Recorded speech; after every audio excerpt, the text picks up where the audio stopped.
in your house, house, house, house.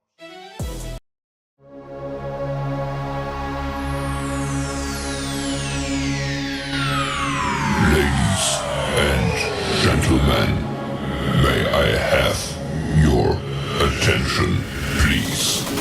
The show starts in 10, 9, 8, 7, 6, 5, 4, 3, 2, 1, go. Yeah. In your house with O'Con. Hey, O'Con in your house. Hollywood in your house. Hypocrisy's head in the clouds. Curating all kind of loud. Wrestling in front of the crowds. Paragon's holding it down. Anybody can get it. Josh Joseph standing on his decisions. He is the voice. There is no choice. Wheels them boys in your house making wrestling noise. Moving fast just like cruiserweight action. In your house is the perfect distraction. Pumpers in your ears when you in traction. Get this work with some wrestling action. Smoke.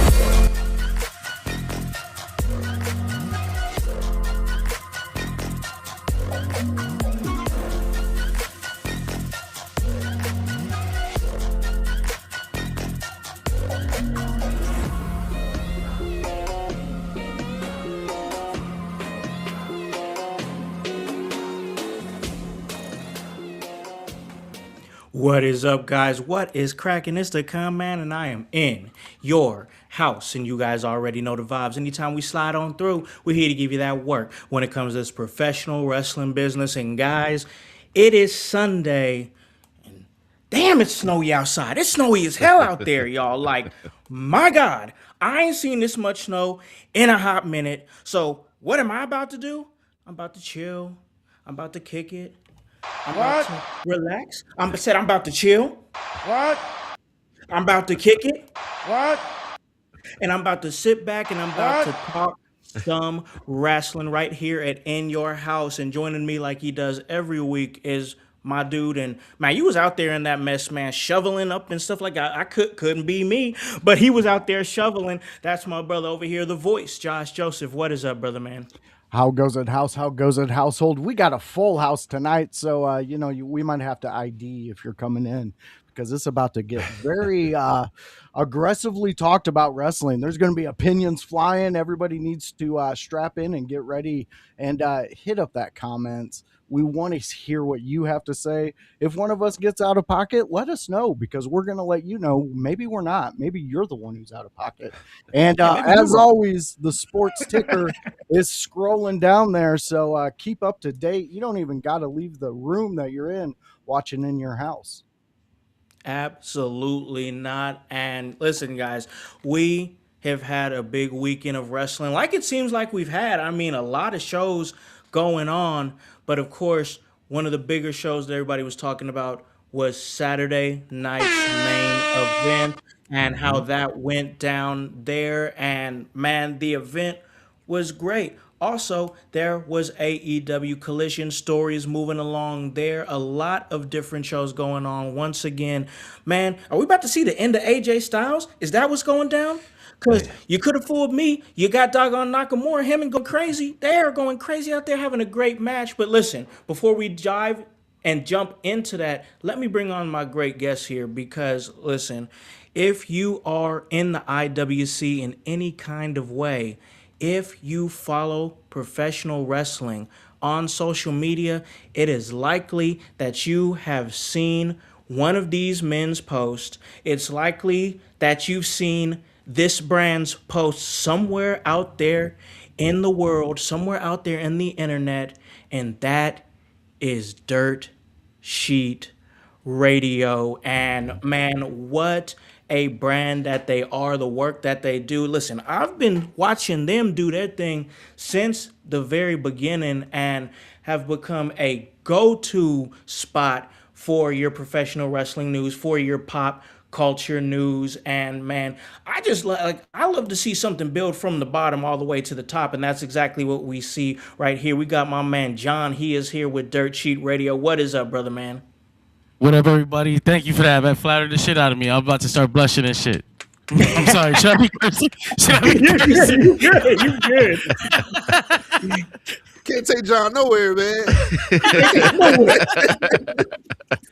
My man Johnny Dirt Sheet.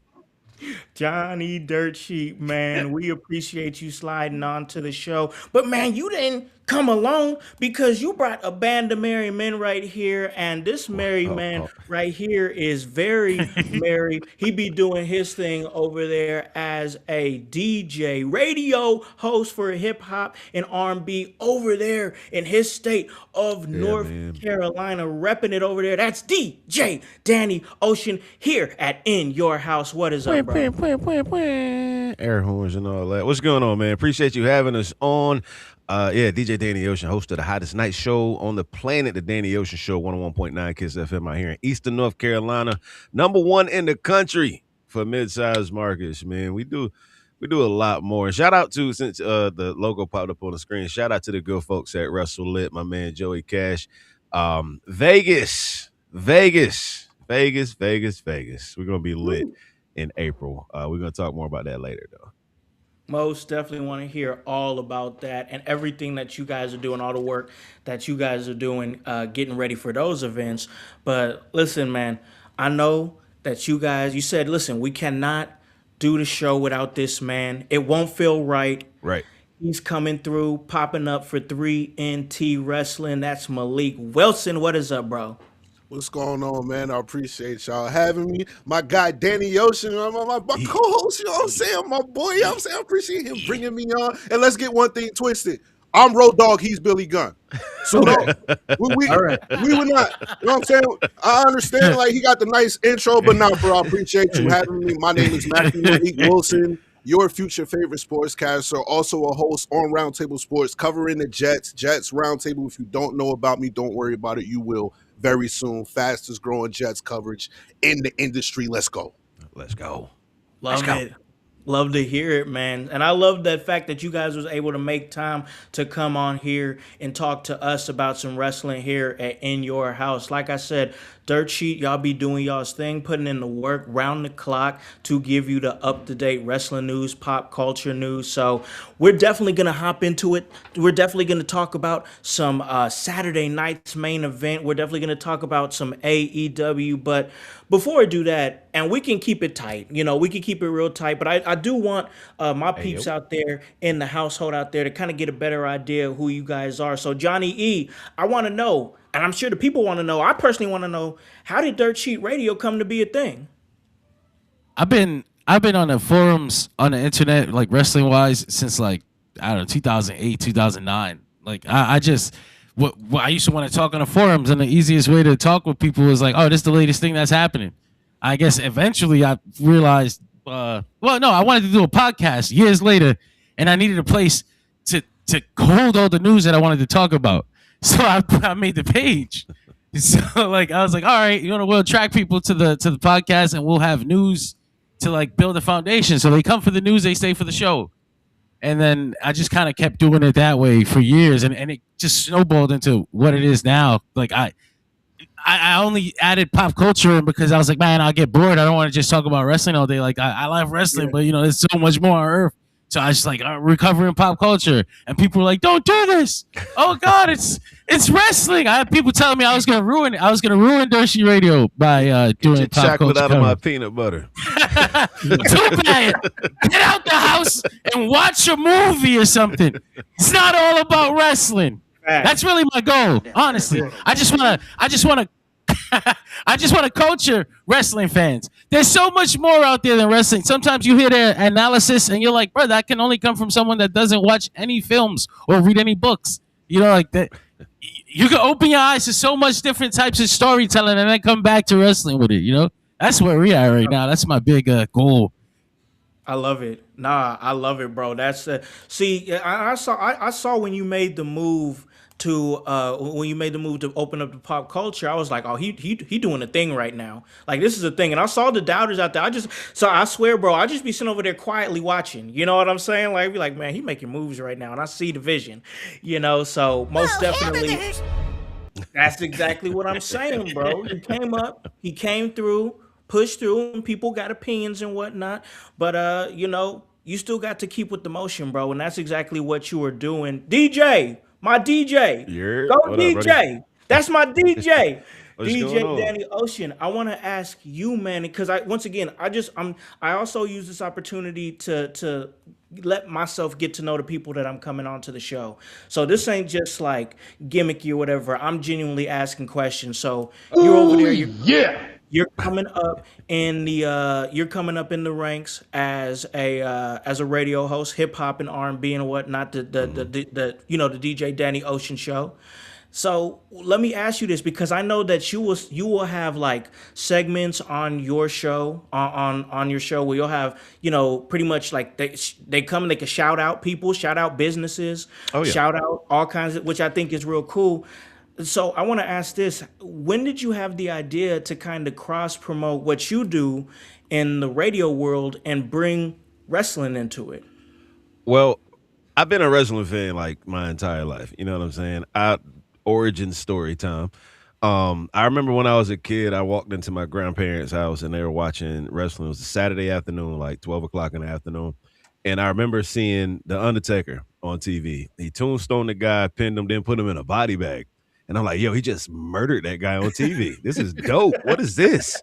I'm invested now.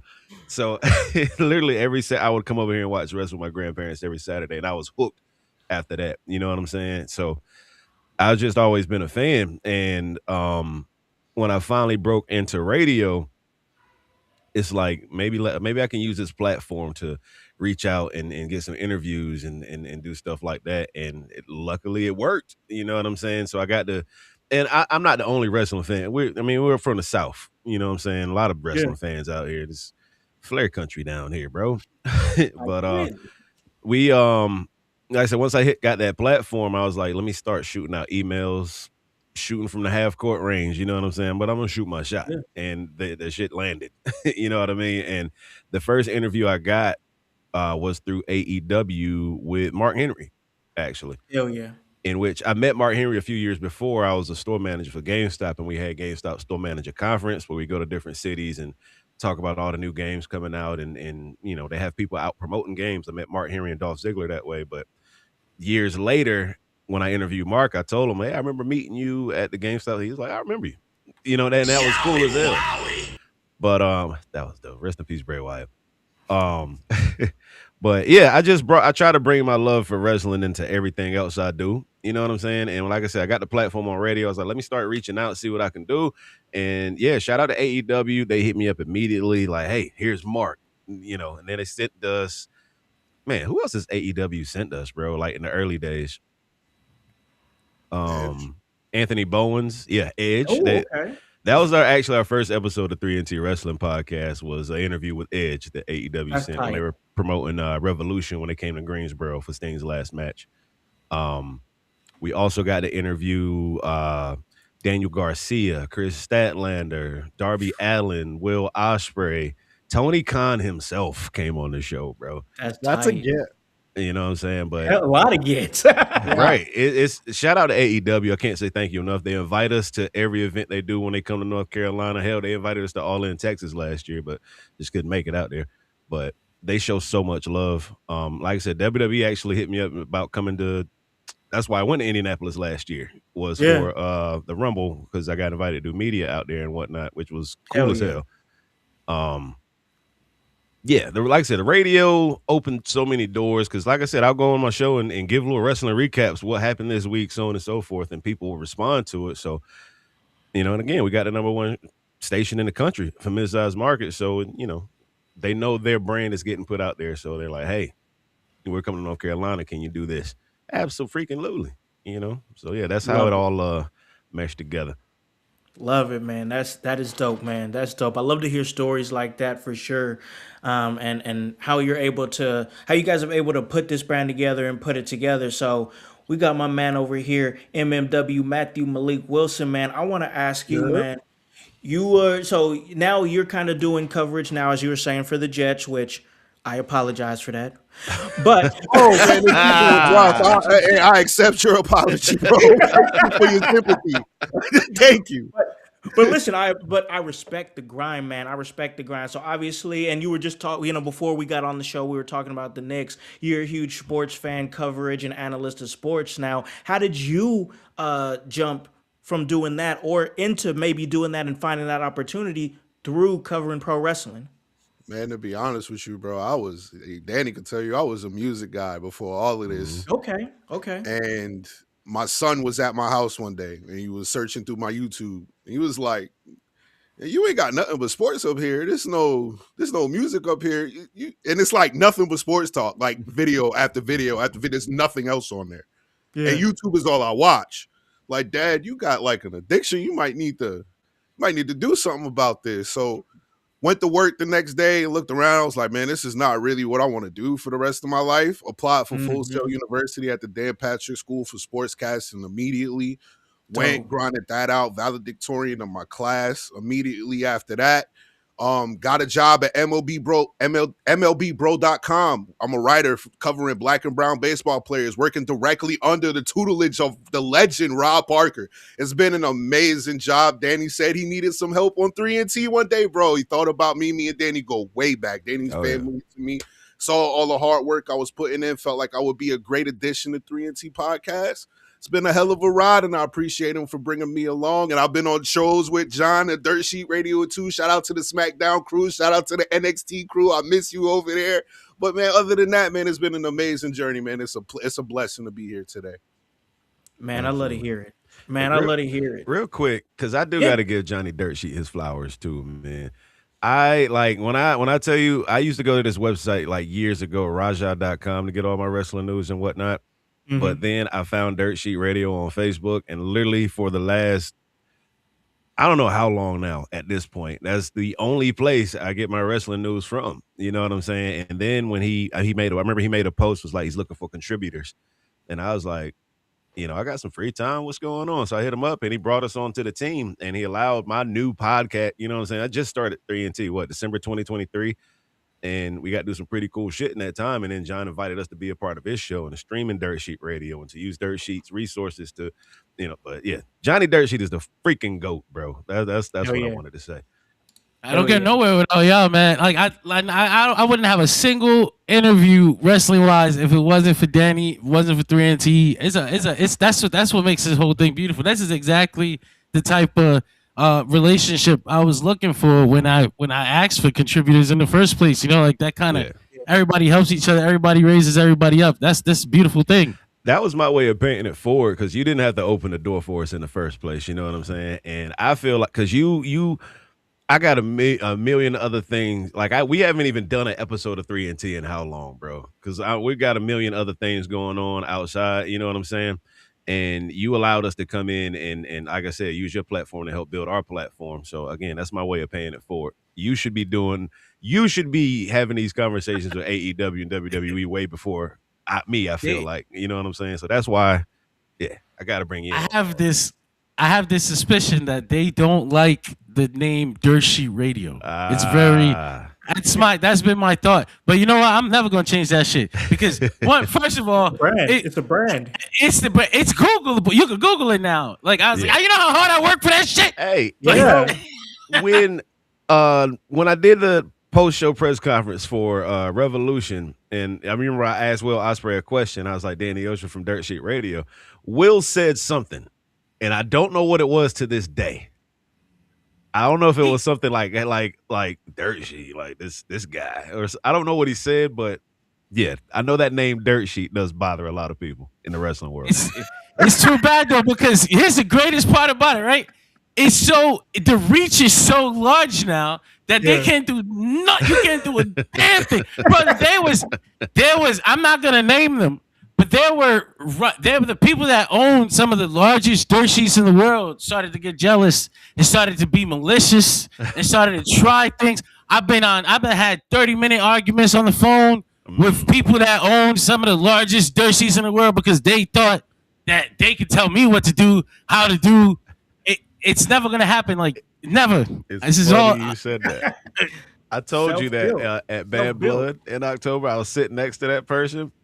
And when I mentioned who I was and who I worked for, he got up and moved.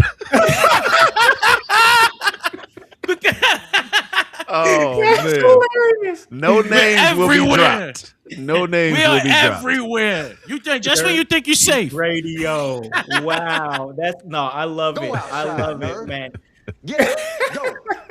I ain't got time to be distracted Voice. by your worthless chime ins. Go on. Voice, you've been taking all this stuff in, man. You've been seeing all this, bro. We're about to jump in. We're about to talk some Saturday night's main event. But Yes, let me sir. ask you, bro, how are you doing? Oh, I'm doing great. I'm loving the energy of today. I mean, I feel at home right now. I'm just hearing just everything being thrown out there. And I did, you know what? I think it was a year and a half ago. House, you may remember this, but I applied for Dirt Sheets, and I got hit up by you guys saying that you guys were going to look into MLW coverage. And I hadn't covered it, so I was like, and House is like, man, this is such a good opportunity. I'm like, yeah, but I can't, like, I don't know how to watch MLW and then I cover it. remember that. I remember But that. man, you guys have been on so many people's radars, it, exploding in the past year. I've seen. I know you've been putting in the work for far longer than that, but this past year, man, it just seems like you guys are like one of those tires in Springfield that are on fire, just going down to the big old tire burning area. And it's amazing to watch because I normally like a lot of different opinion podcast or opinionated pages. Sometimes you get just random clickbait stuff. With you guys though, it's fun and it's actually informational shit if you look into it. I just love the way you guys are able to grab the attention of the wrestling community and shake them in the face and be like, man, I don't give a shit if you don't like the name. The name is in so many people's mouths, you can't get it out. It's like a vaccine that you just injected, man. It's everywhere, man. And I love guys like you guys because I feel that you guys have the brotherhood that we have here in your house, Yeah, and that's what I you like. guys are trying to build the community, and now the community is being built, and it's just getting bigger and bigger and louder to the point that, I mean, you guys are interviewing some people I would probably, stab a close relative to talk to. I mean, Mark Henry is one of those people. Me and my mom might have to scrap if I was able to talk to Mark Henry. But yeah, I love what you guys are doing, and I truly do appreciate like this energy on a Sunday in your house party, man. It's so fun. That's It what's is. up, man. Yeah, Thank it y'all for is. having us, man. No, thank you for coming for real. For real. Thank y'all for making the time. We got OG Tony in the chat. He's saying, hello, guys. What's up, OG? How you doing? I know your old ass is snowed in. You ain't going nowhere, brother. We got Rib Shot up in there. He says the only people that get offended by the name Dirt Sheet are other dirt sheets that don't want to be called dirt sheets because they consider themselves to be professional Air journalists. horns. Yeah. Shout out Rib Shot. Rib Shot with the comment. Go ahead and pin that one for me, voice. But listen, we do have to talk about some wrestling, and Saturday night's main event went down. Sami Zayn earned himself a title shot next week, and it's like, whoa, what's going on? We just had Saturday night's main event, and they've kind of been doing some lightweight building for Sami Zayn and Drew McIntyre, but there's not going to be much more because we got the Royal Rumble next week. And before we talk about Saturday night's main event, I want to put out there and throw into the air to my guys over there in Dirt Sheet Radio, and we'll just go around the room. I just want to ask this. I'll start with my DJ over here, DJ Danny Ocean. Yo. Bro, why is the Royal Rumble not Royal Rumbling the way the Royal Rumble is supposed to Royal Rumble? WWE got too much dip on their chip. That's the problem. Yeah. They're doing way too much. Again, we just had a Saturday night main event, which feels like a PLE. It's like every other week is a PLE. It's like, come on, man. Like, build up the events like you used to build up the events. You know, again, Royal Rumble has always been my favorite event of the year, but this year there's zero buzz behind it, and it's like, there's no build up to WrestleMania right now. You know what I'm saying? But Yeah. I don't know. Like I said, it's just no buzz behind it. It's like they're pushing it to the side, like it's like it doesn't matter when it's their first giant PLE every single year. But we'll see what happens. Of course, I'm going to watch, but we'll see what happens. Yeah, no doubt, no doubt. And it's crazy because when I'm thinking about the Royal Rumble, I'm not thinking about who is going to put, have 29 other men go over the top rope and be the one standing that's going to get their opportunity at whichever title, because nowadays we can't say that it's for the main event of WrestleMania because that's not for certain. Facts. That's true. That's not for certain. You're getting the title shot. That's what you're getting. But the big story going into this Royal Rumble isn't that. It's really the possible retirement of AJ Styles. We saw that match last night. Great match. I want to throw it over here to MMW, Matthew Malik Wilson. What you think, man? Where are you at? The Royal Rumble. Why is it not feeling how it should be feeling? Danny said it best, man. They got too much dip on their chip. I honestly feel like it's a success thing with them. Like WWE's always kind of been known to do this slow build thing throughout the course of the year to get to major PLEs and stuff like that. But I think with the success that they had and the new deal that they have with TKO is actually, if you're a UFC fan, the UFC is actually going through the same thing with their main cards. They're starting to feel a little bit lackluster. I just feel like it's a success thing with WWE that it's starting to seem like they're in this position where they feel like they've made it. So when events like Royal Rumble come up, you're a guy like me that looks up and like, damn, Royal Rumble's on Saturday. What the hell is going on? I honestly feel like that's the case, and I feel like WWE might need to step it up because that competition over there has been heated up for about a year now. So I think that WWE definitely needs to start changing things. Put your foot on the gas a little. It's okay for things to be a little bit chaotic during this time. And I feel like that's what WWE is lacking at this present moment.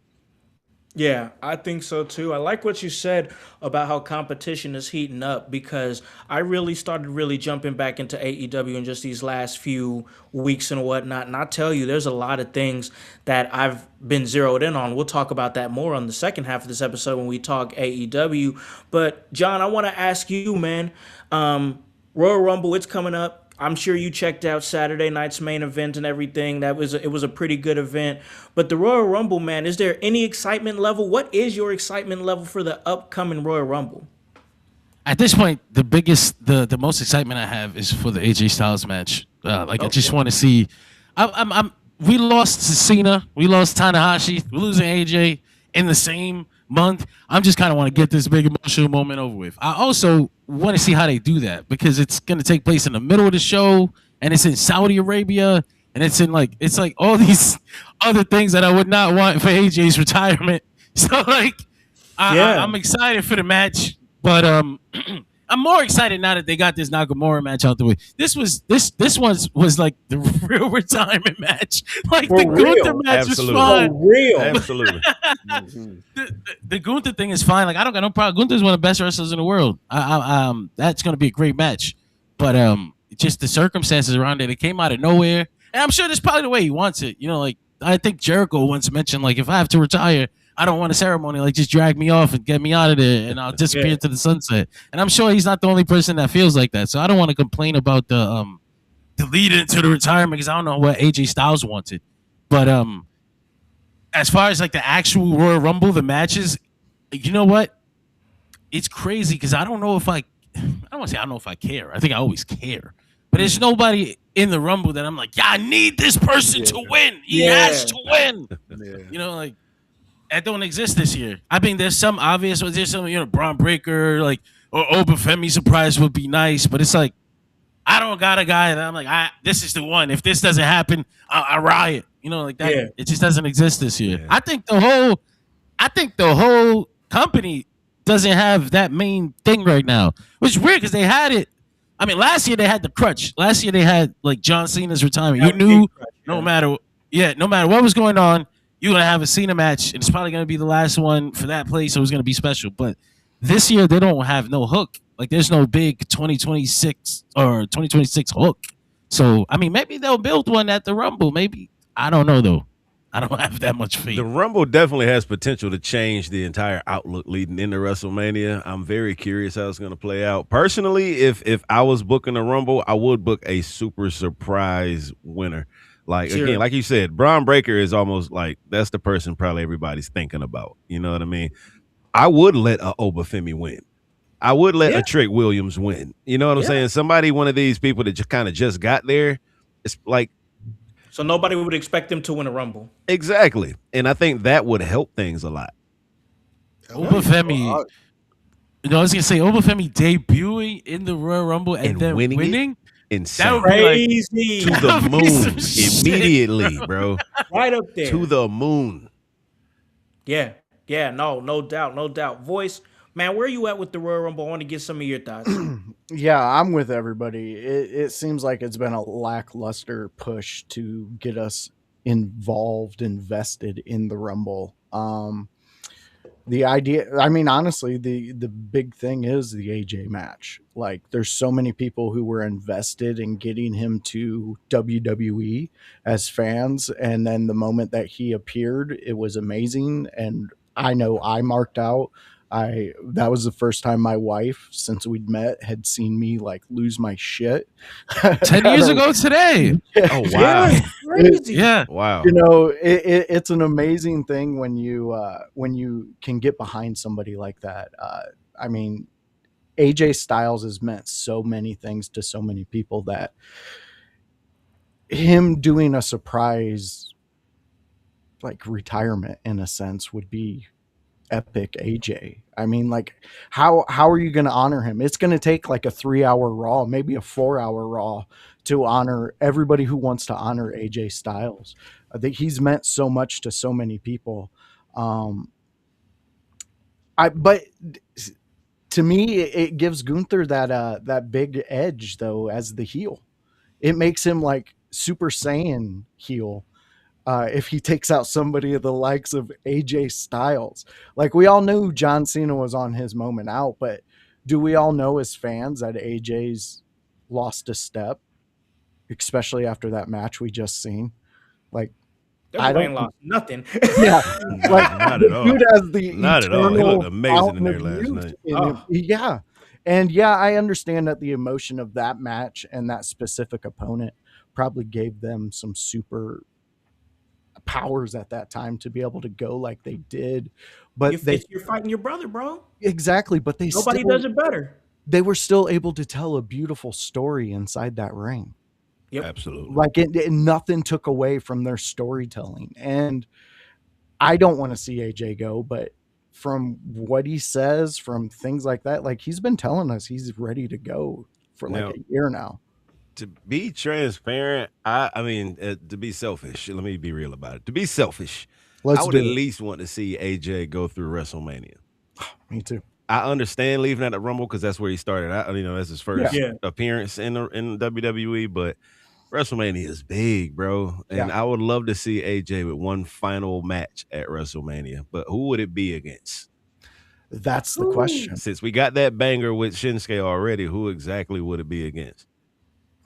That's the question. And a lot of his great rivals, I mean, Cena's out the door. He already went up against Shinsuke. He's about to face Gunther this coming Saturday. So it begs the question, could this be it for him? I mean, and listen, I'm just saying, because once again, we were talking before we went on the air here about a tweet that came out from Shinsuke Nakamura was a poem that, and I won't get into all the details of it, but it pretty much insinuated that Saturday could be it for AJ Styles, but it was later deleted as well. I guess I want to throw it out there because I know we talked about it a little bit. What do you make, Johnny E? What you make of this tweet now deleted by Shinsuke Nakamura? Oh, you're muted. Oh, we think we got our man muted here.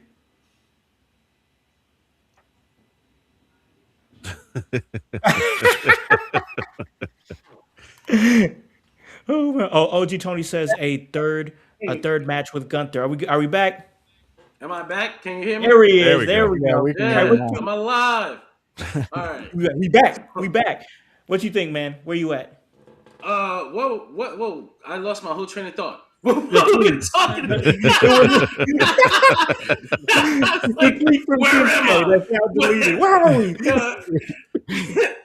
Shinsuke Nakamura. Yeah, I said, poor guy, man. Everybody snitched on him.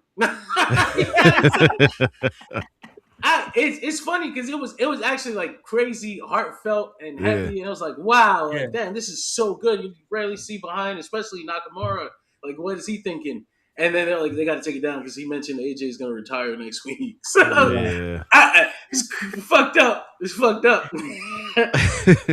Crazy work, man. Crazy. Do you think that WWE would change it now just to?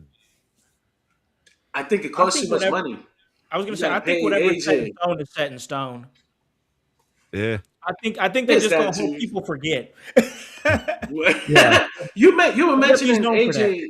You were mentioning AJ's WrestleMania, and I was just thinking, like, man, you know what? It's probably better off to keep him away from that. That show doesn't really treat AJ Styles very well. It's crazy because it's been 10 years and Yeah. he's been on how many WrestleManias, and his best WrestleMania match was like Shane McMahon.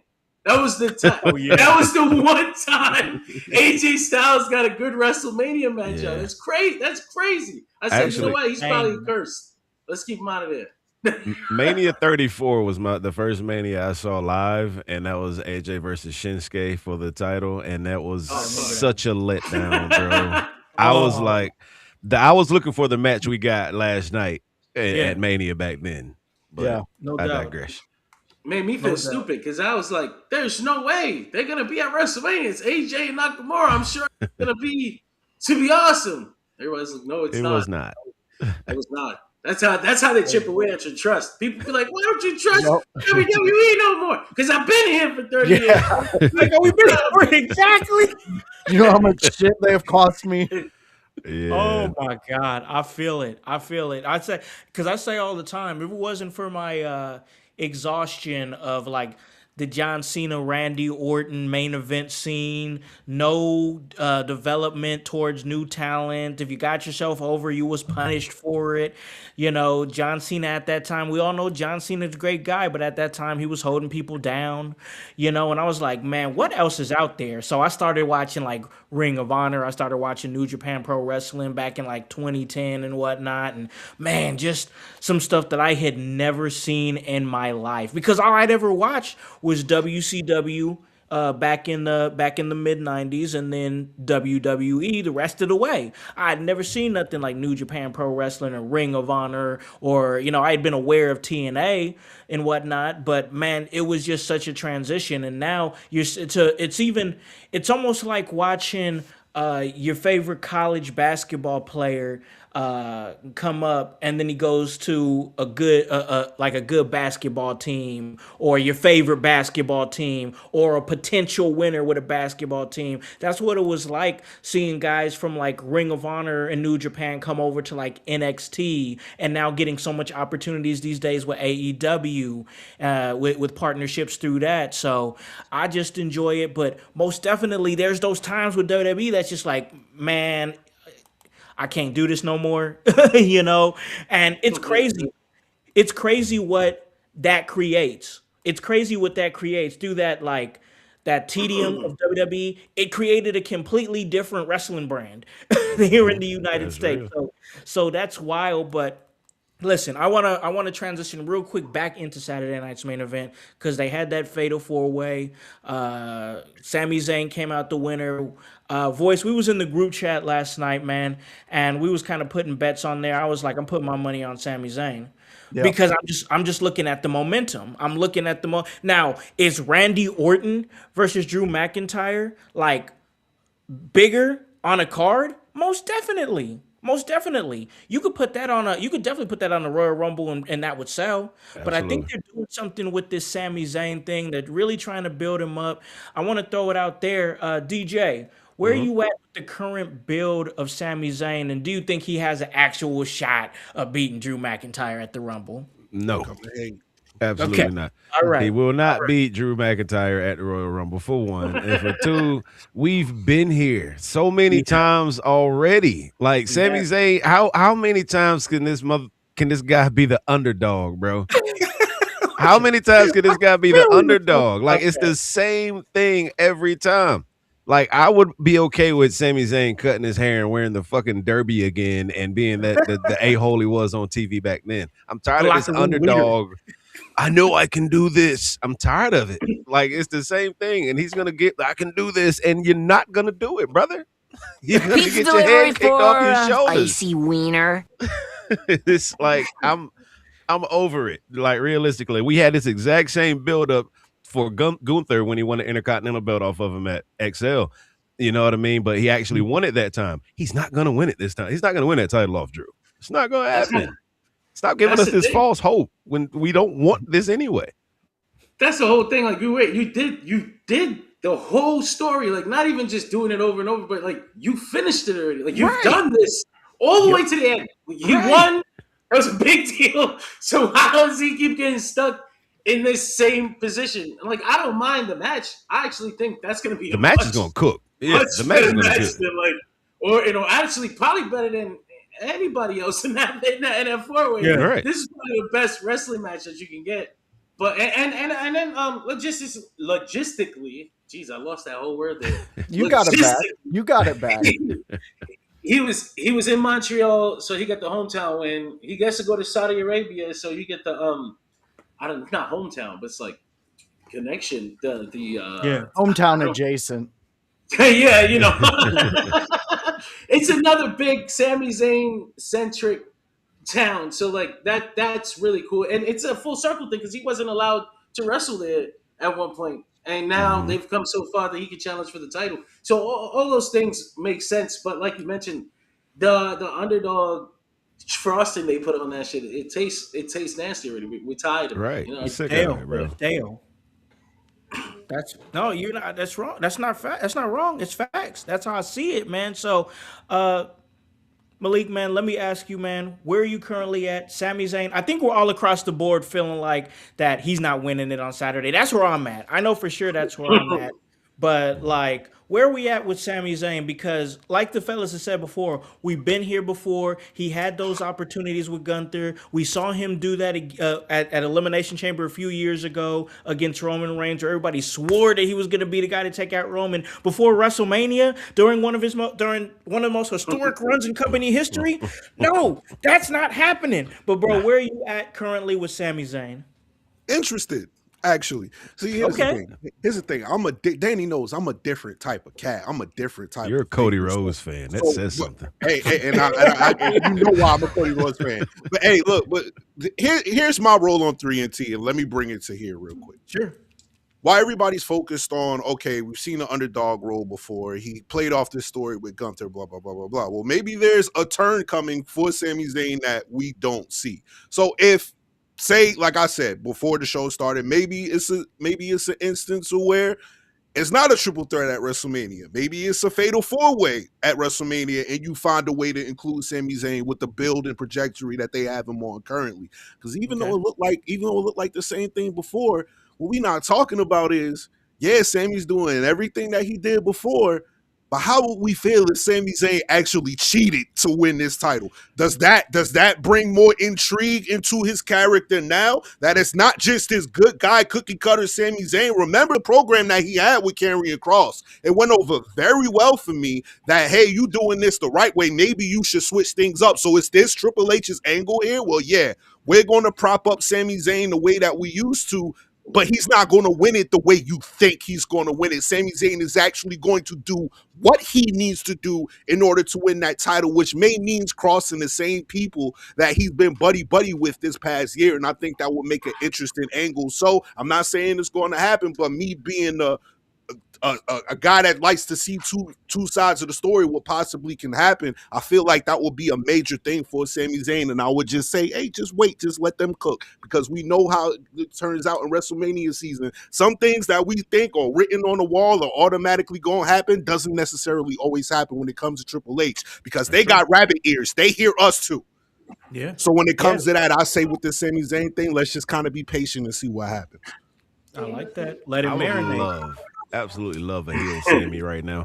Heel Sammy like doing some, because you know how close him and Jay were. Heel Sammy doing some evil shit to Jay Uso would be amazing. Cost Jay Uso a title. They teased it. They teased it like they know people would be interested, because when Jay, I don't remember if it was after he won the title, but I think Sammy and Jimmy came out and they was all hugging, and Sammy was standing behind him. And he was standing there, yeah. Yeah, like, what's he going to do?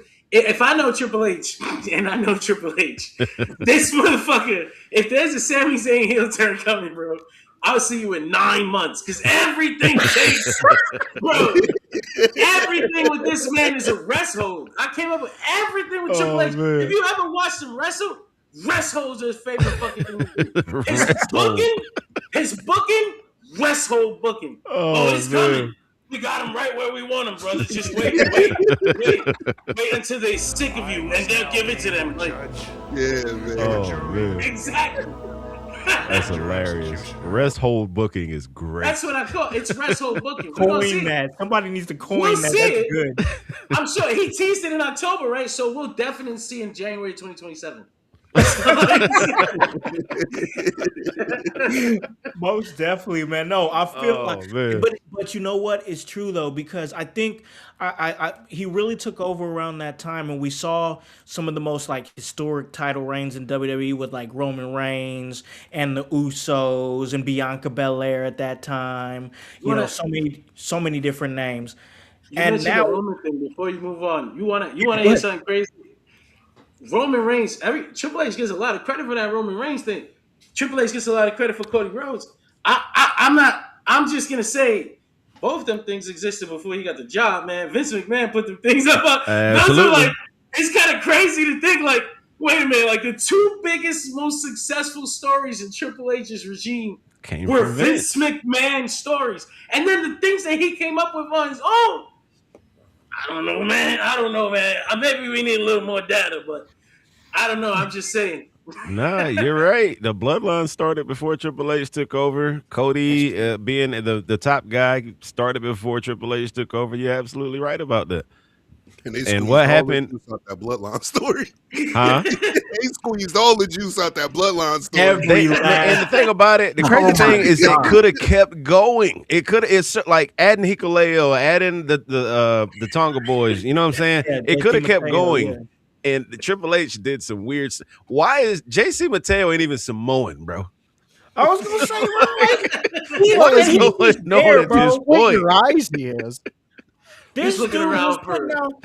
This dude was putting been out in the bangers ocean. in New Japan Pro Wrestling. Now he's just hanging out. Like, Just hanging out. Just, I don't know what's happening with these guys. He's the silent father of the crew. He's not bothered. He's not bothered. He's relaxed right now. Just, hey, Oh, man, I ain't man. got to do nothing. man, that's crazy. Okay, so all right, let's keep this rolling right now, because one last thing I want to talk about before we take a break, and then we'll come back, and on the other side we're going to talk some AEW and whatnot. But listen, it seems to be movement going on in WWE in terms of like a youth movement. We talked about like Obafemi coming on, possibly winning the Royal Rumble. We got names like Trick Williams. We got names like Matt Cardona signing with the company officially and whatnot. And then of course names that are like you didn't expect them to come up, but is now starting to really make name for themselves. Like Kit Wilson, like his theme is over and whatnot, doing some cool stuff. I'll say this, and I want to get your guys' thoughts right now, because we've been talking about it on the show, and I know, especially Johnny, I know you're mainly like an AEW guy. That's what you follow. That's your thing. But let me ask this: is okay, all right. But let me ask you, what's y'all's interest in SmackDown right now? Because I feel like before it went to 3 hours, I was like, yo, this is a snooze fest. There is nothing going on. And it just seems like they're just kind of middling. And with all the places you asking us to follow your content, you dig what I'm saying? Netflix and CW and Tubi and USA, which means you got to have cable. And then now, ESPN. If you asking us to chase your content, you can't be boring. It can't be boring. You got to be exciting. You need to take some more risk. So what I want to ask is this. Now that we're at 3 hours, we've seen them bring on new names, have new gimmicks. Like I said, like Kit Wilson, Matt Cardona's doing their thing right now. I want to ask you, and I'll start with Johnny E. What's your interest now on SmackDown as a whole since it's been to 3 hours? I think for sure there's been improvement, and there's been reports of like creative shifts around the creative team. I think the dude Ryan Ward, who's like known as probably the best guy on their team, is supposedly in charge of like everything now. Whereas before he was on one show. So I think that's really helped SmackDown more than anything. But the thing about 3 hours is that you can improve all you want. There's still 45 minutes of lull that you got to sit through sometimes, man. And it's like Mm-hmm. I gotta, and I know I come from a little bit. It feels like homework because I have to. Like I'm locked in. I got no choice. I got to watch it no Yeah. matter what. But Yeah. I've been enjoying other shows like Raw. Actually, Raw hasn't been bad lately. Like at 2.5, maybe compared to 3 hours on SmackDown, I'd just be happy to get off 2 hours and 15, 2 hours and 20 minutes. But Yeah. Raw hasn't been bad lately, and I think that timing, it's just that time. It's that extra hour. Even though I don't think this is permanent either. That Braun Strowman cooking show got renewed for a second season. So I Yeah. imagine sometime later this year they'll get that slot back, and then SmackDown will go back to 2 hours. But for now, it's all right. It's definitely an improvement.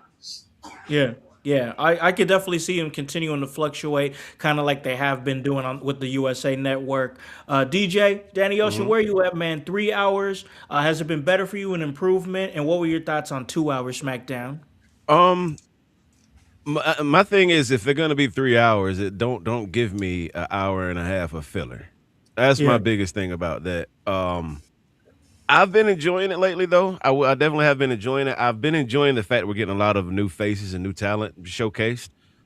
Seeing Trick Williams come out as a main eventer, you know what I'm saying? His first yeah, time out in NXT. Again, Kit Wilson, Elton Prince got injured, so that was a wrap for Pretty Deadly for a while. We don't know how long Elton Prince is going to be out, but Kit Wilson is making a name for himself now. yeah. I like that. Carmelo Hayes finally shining out there like he's supposed to be, and we're getting Yep. and the same with Ilya Dragunov, and we're getting these U.S. title open challenges every week that we don't know who the match is going to be. We don't know who Carmelo's going to be facing, but we can look forward to a new type of match, a matchup that we probably haven't even seen before every week with this U.S. Open Challenge. So I'm enjoying SmackDown right now, to be honest with you. But like John said, Raw has been cooking too. It's just, to me, these buildups to the PLEs are lackluster for whatever reason. We're getting good matches. You know what I'm saying? We're getting, good content every week on Raw and SmackDown, but to me, it's not paying off like it should be. But like I said, I am enjoying the direction they're going right now, especially with the new talent and the new faces we see on Mondays and Fridays every week now. Yeah, most definitely. I'm with you on that. I think one of the reasons why it's not hitting like it should is because it's so condensed right now. Like I feel like just in like the last month or so, we've had so many big like PLE moments with the Saturday night main event where John Cena retired, and then we got this Saturday night main event with a lot of implications. Opportunity for the WWE Undisputed Championship at Royal Rumble, and then boom, next week's already Royal Rumble. Right. So it's like there's no chance for anything to breathe. Yes, they're having great matches, and like I really like. I'm a type of person that if you can make me stop scrolling on my phone and pay attention, that's a catalyst for me to, if in my mind, if you're doing a good job. And in that match last night with Nakamura and AJ Styles, they definitely did that. But MMW, let me ask you, man, where are you at? SmackDown, 3 hours. Is it improvement for you? Is it hitting for you? Where are you at with it? I never really liked SmackDown to be 3 hours because I'm old enough to remember when SmackDown was basically a glorified replay show of Monday Night Raw. So Oh, I remember. I've never really believed that SmackDown should ever be a 3 hour show. I get their premise that they got all this young talent coming up, so maybe it gives them extra time slots to let them cook. And I think they're actually doing a really good job implementing these new NXT stars, especially interweaving them into storylines there. Now, because remember, they still got, like, when SmackDown first started, like, getting popping, Brock Lesnar, Eddie Guerrero, Chris Benoit, I feel like they're starting to kind of get back to that era with building stars on SmackDown. Because we got to remember, new stars, all champions. Jade Cargill is a champion there. Julia is a champion there. You got Trick Williams coming up. You got Jordan Grace now making her presence in the women's division. So when it comes to SmackDown, I'm not a fan of 3 hours, especially if you're going to use it like a developmental show. I love what they do on NXT. They keep it to an hour and a half, 2 hours, and the talent cooks there. I would rather them do that. And then you still have your heavy hitters at the top, or Drew McIntyre, or Randy Orton, or Cody Rhodes, who can't work with this younger talent in that 2 hour time span. I would rather that. But I do understand why it's 3 hours, and I do expect it to get better during time as people get more accustomed to the new names coming up from NXT. Yeah, no, I dig what you're saying. It's real give or take. Like I'm somebody who listen. I can't. To just full transparency. My job, I be up early. So pushing to 11 o'clock, I'm like, And sometimes I think about it like that too. To think about it like the everyman. Like, can they stay up that late when they got work in the morning or whatnot? And you're gonna end up catching because half the time, I either catch the last hour of SmackDown when I'm in the gym, or if I can catch highlights like when I'm on break at work or something like that. So and that's just that last hour. You got me to about 10, then I'm knocked out. But I definitely dig it as far as like putting it 3 hours because you need that little bit of extra time to at least give these new talents that are coming up because you got guys that was getting lost in the shuffle. Like, where's Absolutely. Aleister Black at? You know what I'm saying? Damian Priest is just starting to get heated again after it seemed like he was just kind of hanging out on the SmackDown roster for a while, and he needed that transition from Raw. It was desperately needed. So I definitely get why it's 3 hours now. I don't expect it to stay that way because I think they're going to continue to do this thing where they fluctuated between 2 and 3 hours. But before we take a break, I want to get some thoughts from Voice here. You are a huge advocate of 3 hour SmackDown, man. I know you like it for a lot of the reasons that we kind of were talking about. But where are you at, man? As far as this new incarnation of the 3 hour SmackDown, are you excited? Are you looking forward to a weekly? Where are you at? I do love the 3 hours, but Malik actually put it into exactly how I feel. I see the vision of them going back to when SmackDown was bringing some of the most polarizing guys over there. I mean, I remember it would being almost like SmackDown was the Rock show. It was like a gift to the Literally. Rock, and he went over there, and there was a lot of the Monday Night Raw highlights on there that highlighted the Rock. It was like a specific Rock show, but then it turned into fun. Like that's where you went for the fun of WWE, and WWE has always had this thing where they teeter with being the fun brand out there to being the more serious brand and wanting to give you the most edgiest thing they possibly can within the limits set up. And right now, with them being on Netflix, I mean, hell, it's the wild, wild west over there. You can, if you're willing to gamble with your fan base, you could do damn near anything you want over there. But SmackDown, I, I don't like the having to jump over to all these different platforms to try to find my wrestling. I don't do that. I use a link and I enjoy using that and I have no problem using that. But out of the Wait conversation, a minute. Are you talking about I flying I under talk the about black things. flag, sailing under the black flag? Yes, yes, yes. That is exactly what I'm talking about. But out of this conversation, the most thing that I've enjoyed though is finding out Malik is Alex Jones over there at Dirt Sheets. He's got theories, he's throwing them out there, and I will consume them all because I like what you're saying. You got me interested into the possibility of Sami Zayn. You got me into that. Lastly, I will say, out of that four-way, I could have seen Trick winning that because that's a shock. That's an awe. That's a, oh shit, I got to watch the Yep. Rumble because Trick's going up against Drew. I can't miss this. And for me, that would be fun. That would be entertaining. And, if you slap the title on him over there in Saudi and he comes back with the world title, you're going to blow up everything about SmackDown. The WWE is going to be ignited. And I feel we'll get that big rush of, they are serious about this youth movement because they are bringing a lot of the talents that we've been watching and seeing over in NXT, and that is great. But it took a year for them to put Mello in the position that me and House were talking about that he should have been in. a year ago. Like, it took all of that time to build him up. And if you go back and you look at that, besides his stuff with Andrade, what was the real build for him to be put in the US title picture? Like, you could have done so much more with it if you were going to take that time. And I think that's where the youth movement needs to come from. They need to start pushing the stories, because stories get guys like me, get guys like Howse watching and entertained. The wrestling is what makes us have to come and watch your PLEs. Yeah, yeah. Listen, man. As far as what you were saying there, I think we do got to look at getting into this youth movement. What's the story of 2026? Because 2025 was John Cena's final year. That was the story. That was like John had said earlier. That was the crutch.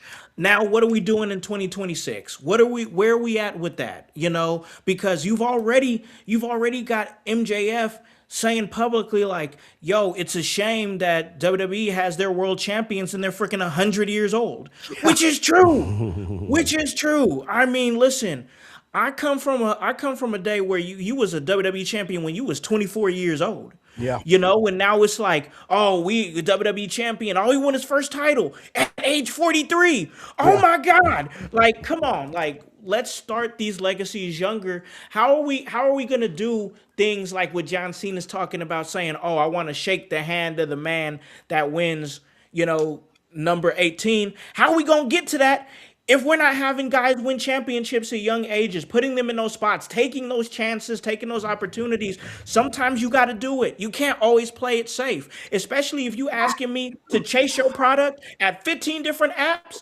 Yeah. I don't want to feel like I'm about to get something formulaic. I don't want to feel like that the card is going to be easily predictable. I don't want to feel like that, well, I could have done almost anything else with my time besides watch this wrestling show. You got to keep it exciting.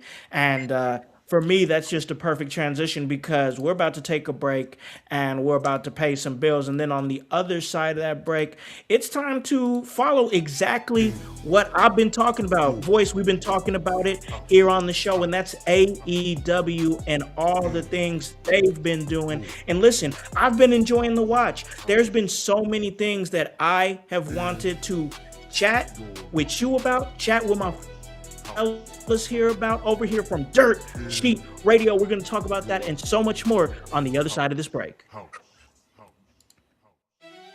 Hello everyone, it's the Pope Elijah Burke, founder and president of the Love Alive charity. I wanted to take this brief moment to share with you my charity's continued humanitarian efforts to positively impact the impoverished communities in and around the greater Jacksonville area. This cannot be possible without your support. If you'd be so kind, please take a moment to visit our website, love-alive.org, to learn more about the charity and its mission. Also, feel free to donate to our 501c3 organization that operates off of the donation of the public, which is you. Whether that be by website or via Cash App, $1 help makes a difference in the lives of others as we continue to positively influence many people by being the change that we wish to see in the world. Welcome to the Brainbuster T-shirt website, where your favorite podcast team in your house lives. Look at all these fantastic options you have. If you want that sweet hype, we got it. You want to be divinely designed at yours. Have you lost your voice? We have all that voice merch for you. Are you just a part of the household? We got that too. Brainbuster Tees is where IYH live.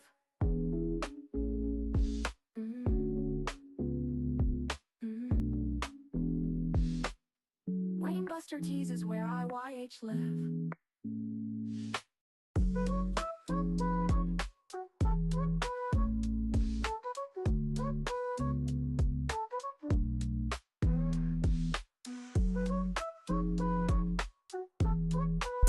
In your house with O'Con.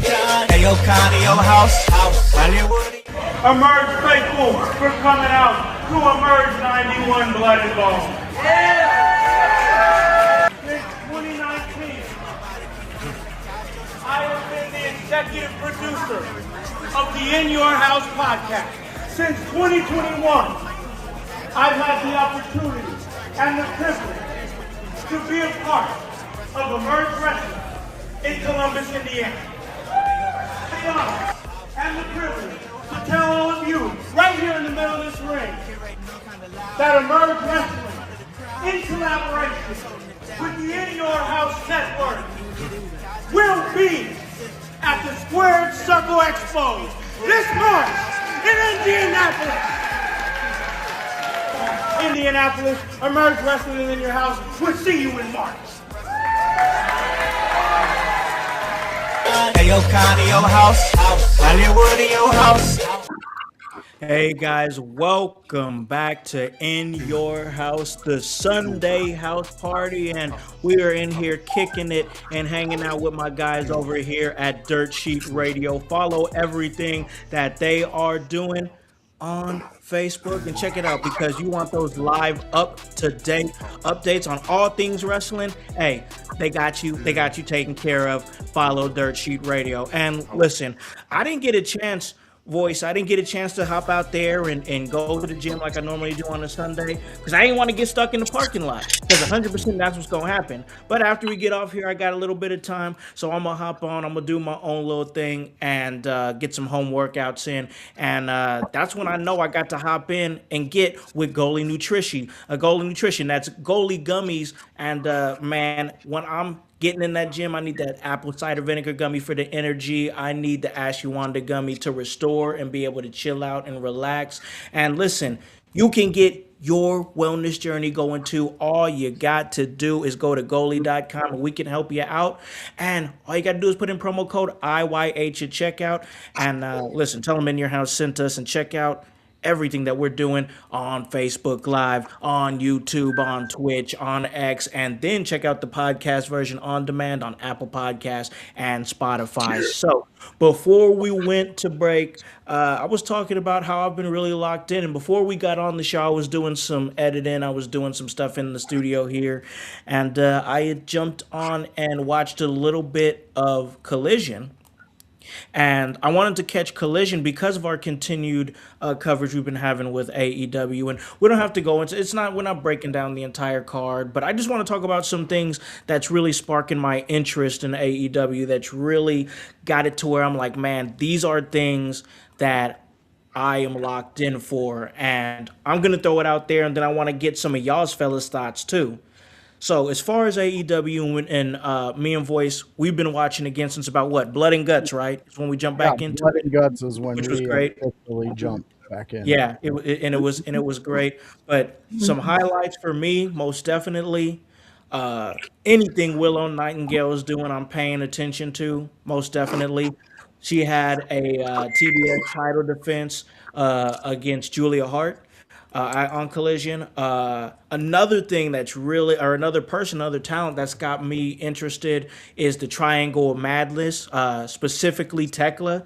I love what she's doing. She's somebody like I talked about before went to break. If you can get me off my phone and get me locked into what you're saying or doing, that's one big outlier for me. That's gonna make me be like, hey, I dig this. That's exactly what I see from Tekla and everything that she brings. MJF is easy money. I mean, it's easy to say MJF. Anything this dude is doing, he's gonna cook.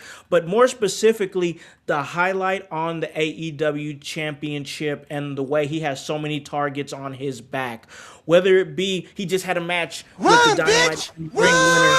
Exactly. You had the Dynamite Diamond Ring winner, Bandito. They just had a banger of a match about a week or so ago. You got Kenny Omega, who's now trying to build up and win matches. He just had a big match and a victory against Josh Alexander, and he's starting to build his way up. You still got Adam Page. Yes, he's a trios champion with jet speed right now, but he's going to eventually turn his attention back to the AEW championship. Swerve Strickland is somebody who's in the mix, and now you got Brody King who's trying to state some claim to the title. Now, I want to ask this, Johnny Dirt Sheets, where are you at, man? AEW, what are some things currently that are really sparking your interest? I think right now, the big thing in AEW that's pulling me is probably seeing all these people chase after MJF. I had seen, and of course, the ascent of Kyle Fletcher. I'm always interested in seeing Kyle Fletcher just grow, but only because I kind of doubted him in the beginning. Not like his skill, but more like I was like, why the fuck are they giving this young guy these matches against Brian and Kenny? That's so weird. He just Yeah. got here, Yeah. and look at him now. So I kind of noticed they're doing a lot of that now. Like it was successful with Kyle. Let's try that three at once. So they do Kevin Knight, Mike Bailey, and who was the third guy that had the featured match on Wednesday? There was another person that had another match on Wednesday that's slipping my mind again. But it was seeing these guys paired up with the dudes that are on the top of the card, where it's like, they're gonna lose, but let's see what kind of performance they can put on right now, because we'll come back to this later on if you're really good. So like Kevin Knight, another guy. Shout out to my guy, the Jet, man. He's I good, seen so him. good. I'd seen clips, like not clips, but one or two matches, like from New Japan when he was in the juniors division. I was like, all right, he's good. And when AEW signed him, I didn't think they would get so much out of him so soon. Like, holy shit. And he's just stepped to the plate over and over and over again. Step right up to the plate, knock it right out the park. Right up to the plate, knock it right out the park.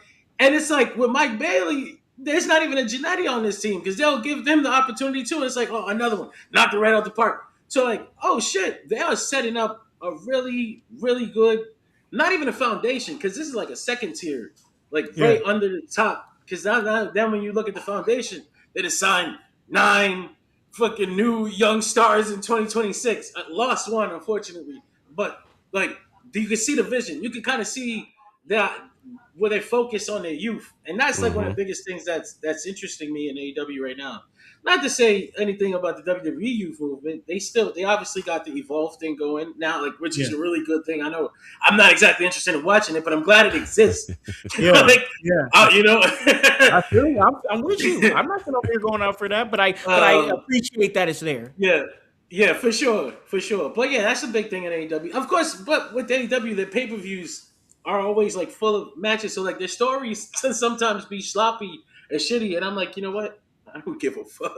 Like, I'm gonna when that pay-per-view comes, that's what I came for. I spent 30 years watching WWE and like going through the worst of the worst, and I never fucking stopped watching that shit. So like, I'll be, That's a good point. Facts. No, that's a good point. I think for me, like watching AEW now, as opposed to when I kind of jumped out of it and I'm jumping into it, I'm seeing a lot of stars align with them. Like I just got a chance to see this segment with the Rascals from Collision, and I was like, yo, as somebody who is so close to the Midwest indie scene, and I've worked shows with Myron Reed, he's been on my show, Trey Miguel, I've been in some locker rooms with him and whatnot, and to watch, Zachary Wentz go through what he had to go through, and Desmond Xavier, had to figure it out, of course, great, NXT North American champion, but to be able to not see them like having to figure it out on their own, and those are guys who can figure it out on their own. That's not to say that they can't, but the fact that they get to do this together as brothers and be the Rascals on national television, that's big for me. That is big for me, that they get a chance to be true to who they are, true to the gimmick. And yeah, it really sucks about the Trey Miguel thing. We talked about that a couple of shows ago. Really sucks, man. But like to see it to where it is right now, that is great. Once again, I'm gushing a lot about Tekla and how I think her character has really came up, and that women's division is just, man. And women's tag team wrestling across both brands, cooking, doing their thing, really putting a lot of focus on that. But I want to ask you, DJ, AEW, what's some things that's kind of got you locked into it, or at least things that keep you coming back to check? It's just been good lately, man. Like I said, I mean, I had to learn a few years ago to separate the two. Like I go to WWE for my storylines and all that, and the drama and the entertainment. I go to AEW for some good ass wrestling. You know what I'm saying?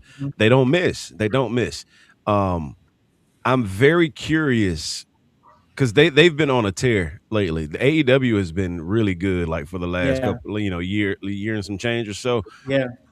And right now, I feel like, especially with like WrestleMania being in Saudi next year, this is a time that AEW could really break down some doors and really become a. I mean, it's not that they're not a legit contender already, huh? No, I'm just saying this is exactly stuff that I've been saying, that there's an opportunity, there's a window of opportunity for AEW to Absolutely. gain some of those wayward fans that are kind of over WWE. I'm sorry, Absolutely. continue. Because next year, 2027, again, WrestleMania, everybody look, I made WrestleMania my yearly vacation, my yearly gift to myself. You know what I'm saying? Yeah. I'm not going to Saudi Arabia in 2027, brother. You don't love yourself that much? I'm not going to Saudi Arabia. I'm good. Man, Don't get me that's wrong. It sad, looks man. dope. That new arena they built for the Rumble tonight. Huh? You mean to tell me that those commercials with just the WWE superstars enjoying themselves in Saudi Arabia don't make you want to go to Saudi Arabia? Man. Hey, listen, I'm not going front. It looks cool as hell over there. That Radius season, whatever it is, it looks amazing. It looks super cool. But I'm straight. I'm good. I'm fine. I just don't want to say the wrong thing and get killed. You know Yeah, that's right. If I go over there with my lady friend, she got to be dressed head to toe. Like, come on, man. You were fired. But not like that year, next year with WrestleMania being over there again. Like I said, I made that my vacation. A lot of people look forward to go WrestleMania week. Not even last year I went to Vegas. I didn't even go to WrestleMania itself. It's the events around WrestleMania, the networking opportunity, the parties, the kickbacks, the you know what I'm saying. Shout out to my man Kaz, Wale Mania and whatnot. Rest in peace. Danny, but that was amazing. Like stuff like that is the reason why I went to Wrestle. But that's not happening in Saudi Arabia. Yeah. So in 2027, AEW has a chance to take that week. You know, we're all in if they do it in the US again, which they should. If AEW brings their all in back to the US in 2027, there could literally be a huge shift in all of this. I feel like. They got one built in already. They got Revolution right there. All you gotta do is move it 2 weeks up, or forward, put it later in March, give it a stadium. You're right. You're done. You got your big spring event. But wait, you mean to tell me you don't want to go to Wale Mania Riyadh season? Riyadh. Wale Mania Riyadh. Oh man. they make it look like you could live your best life. Oh my god! There is zero twerking allowed in Saudi Arabia, bro. It's not a good time. It's not a good time. Gotta make up for it. Yo, that's the whole thing about the Saudi relationship that always kind of kills me. It's like I don't care about the shows being held there because it's cool. I mean, they're just fans. They're just people. Who cares, right? It's the idea that the only reason they're there is to try to play these full art propaganda videos because usually you got B-roll footage, right, of like people enjoying themselves in the country.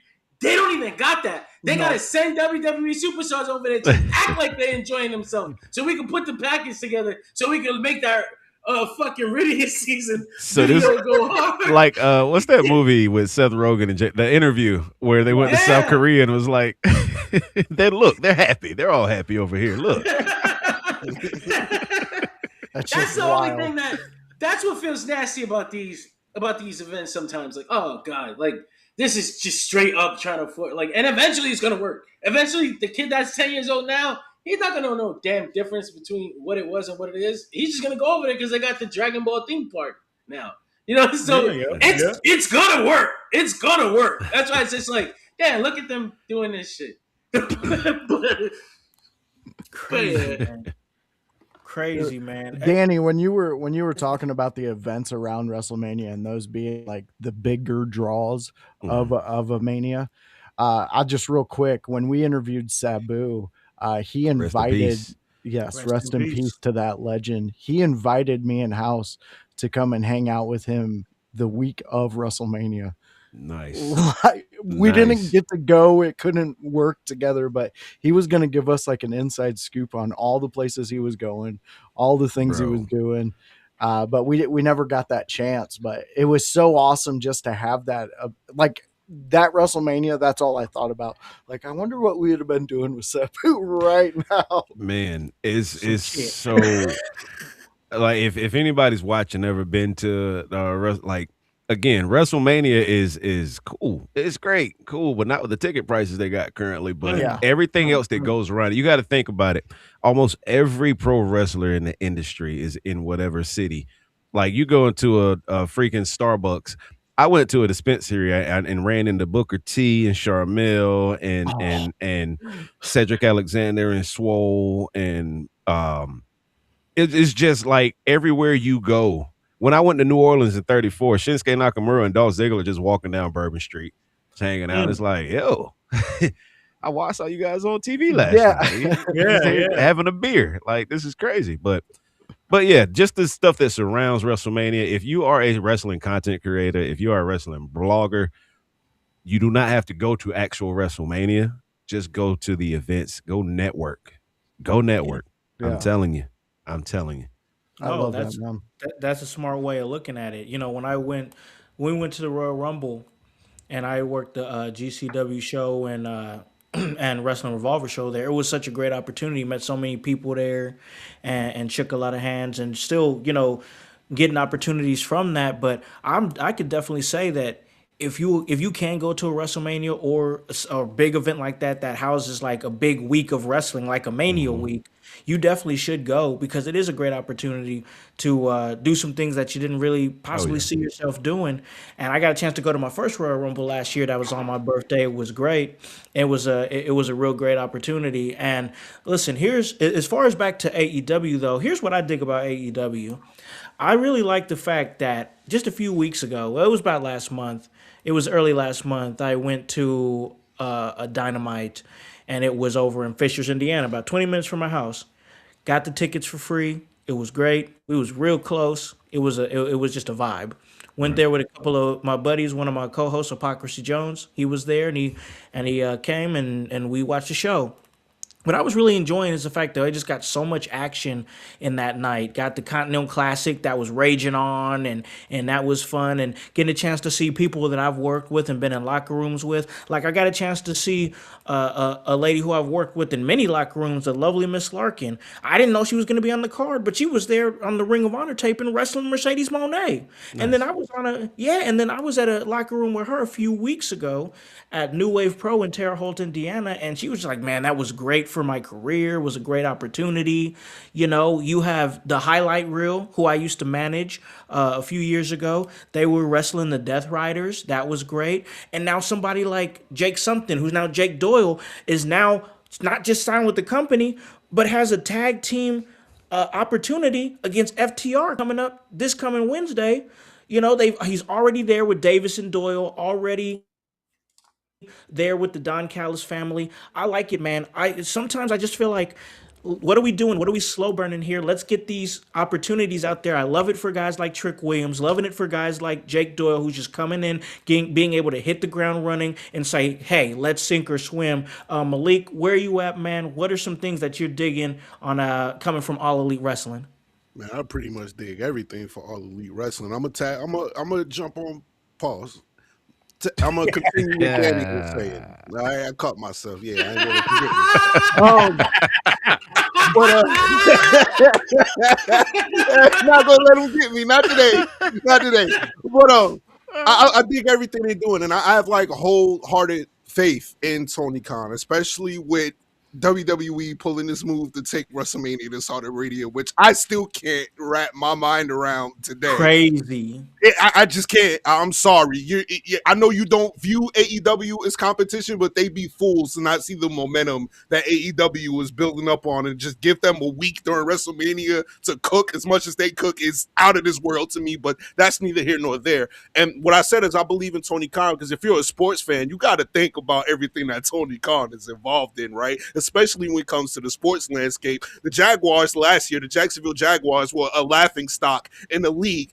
They turned them into a perennial Super Bowl contender this year with a quarterback that everybody thought didn't have the juice to be an NFL quarterback anymore. These are the type of things that Tony Khan is involved in. So what the hell do you think he's going to do with AEW, with WWE taking their grandest stage of all overseas? They're going to cook there. As far as what I'm looking forward to most when it comes to them cooking during that time period, is the story of Kenny Omega returning to prominence. Like, you got to think of the storylines that they've had over the past these couple of years. Getting back to that title, even MJF, who may look like he had an easy roll back to the title, he really didn't, because he had to do that lackey thing with the Hurt Business and the story with Adam Cole and everything. So we even had his roll back. But you got to think of the stars that went through hell to get that title. Stars like John Moxley, the hell that Swerve Strickland and Adam Hangman Page had to go through. So what is Kenny Omega willing to do to now become prominent? Because when you think about Kenny Omega, you think about championships. So what they do with Kenny Omega over this next year, with him returning from diverticulitis and his injuries and things like that, that's the one thing that I'm most focused on. And I know it may sound like low-hanging fruit because of the name of Kenny Omega, but when you put that with the storylines that we've seen from these stars who have held this championship, I think him leading AEW into that stage where WrestleMania is not in the US, I think he's the perfect candidate to put on that pedestal, and I can't wait to see what they do.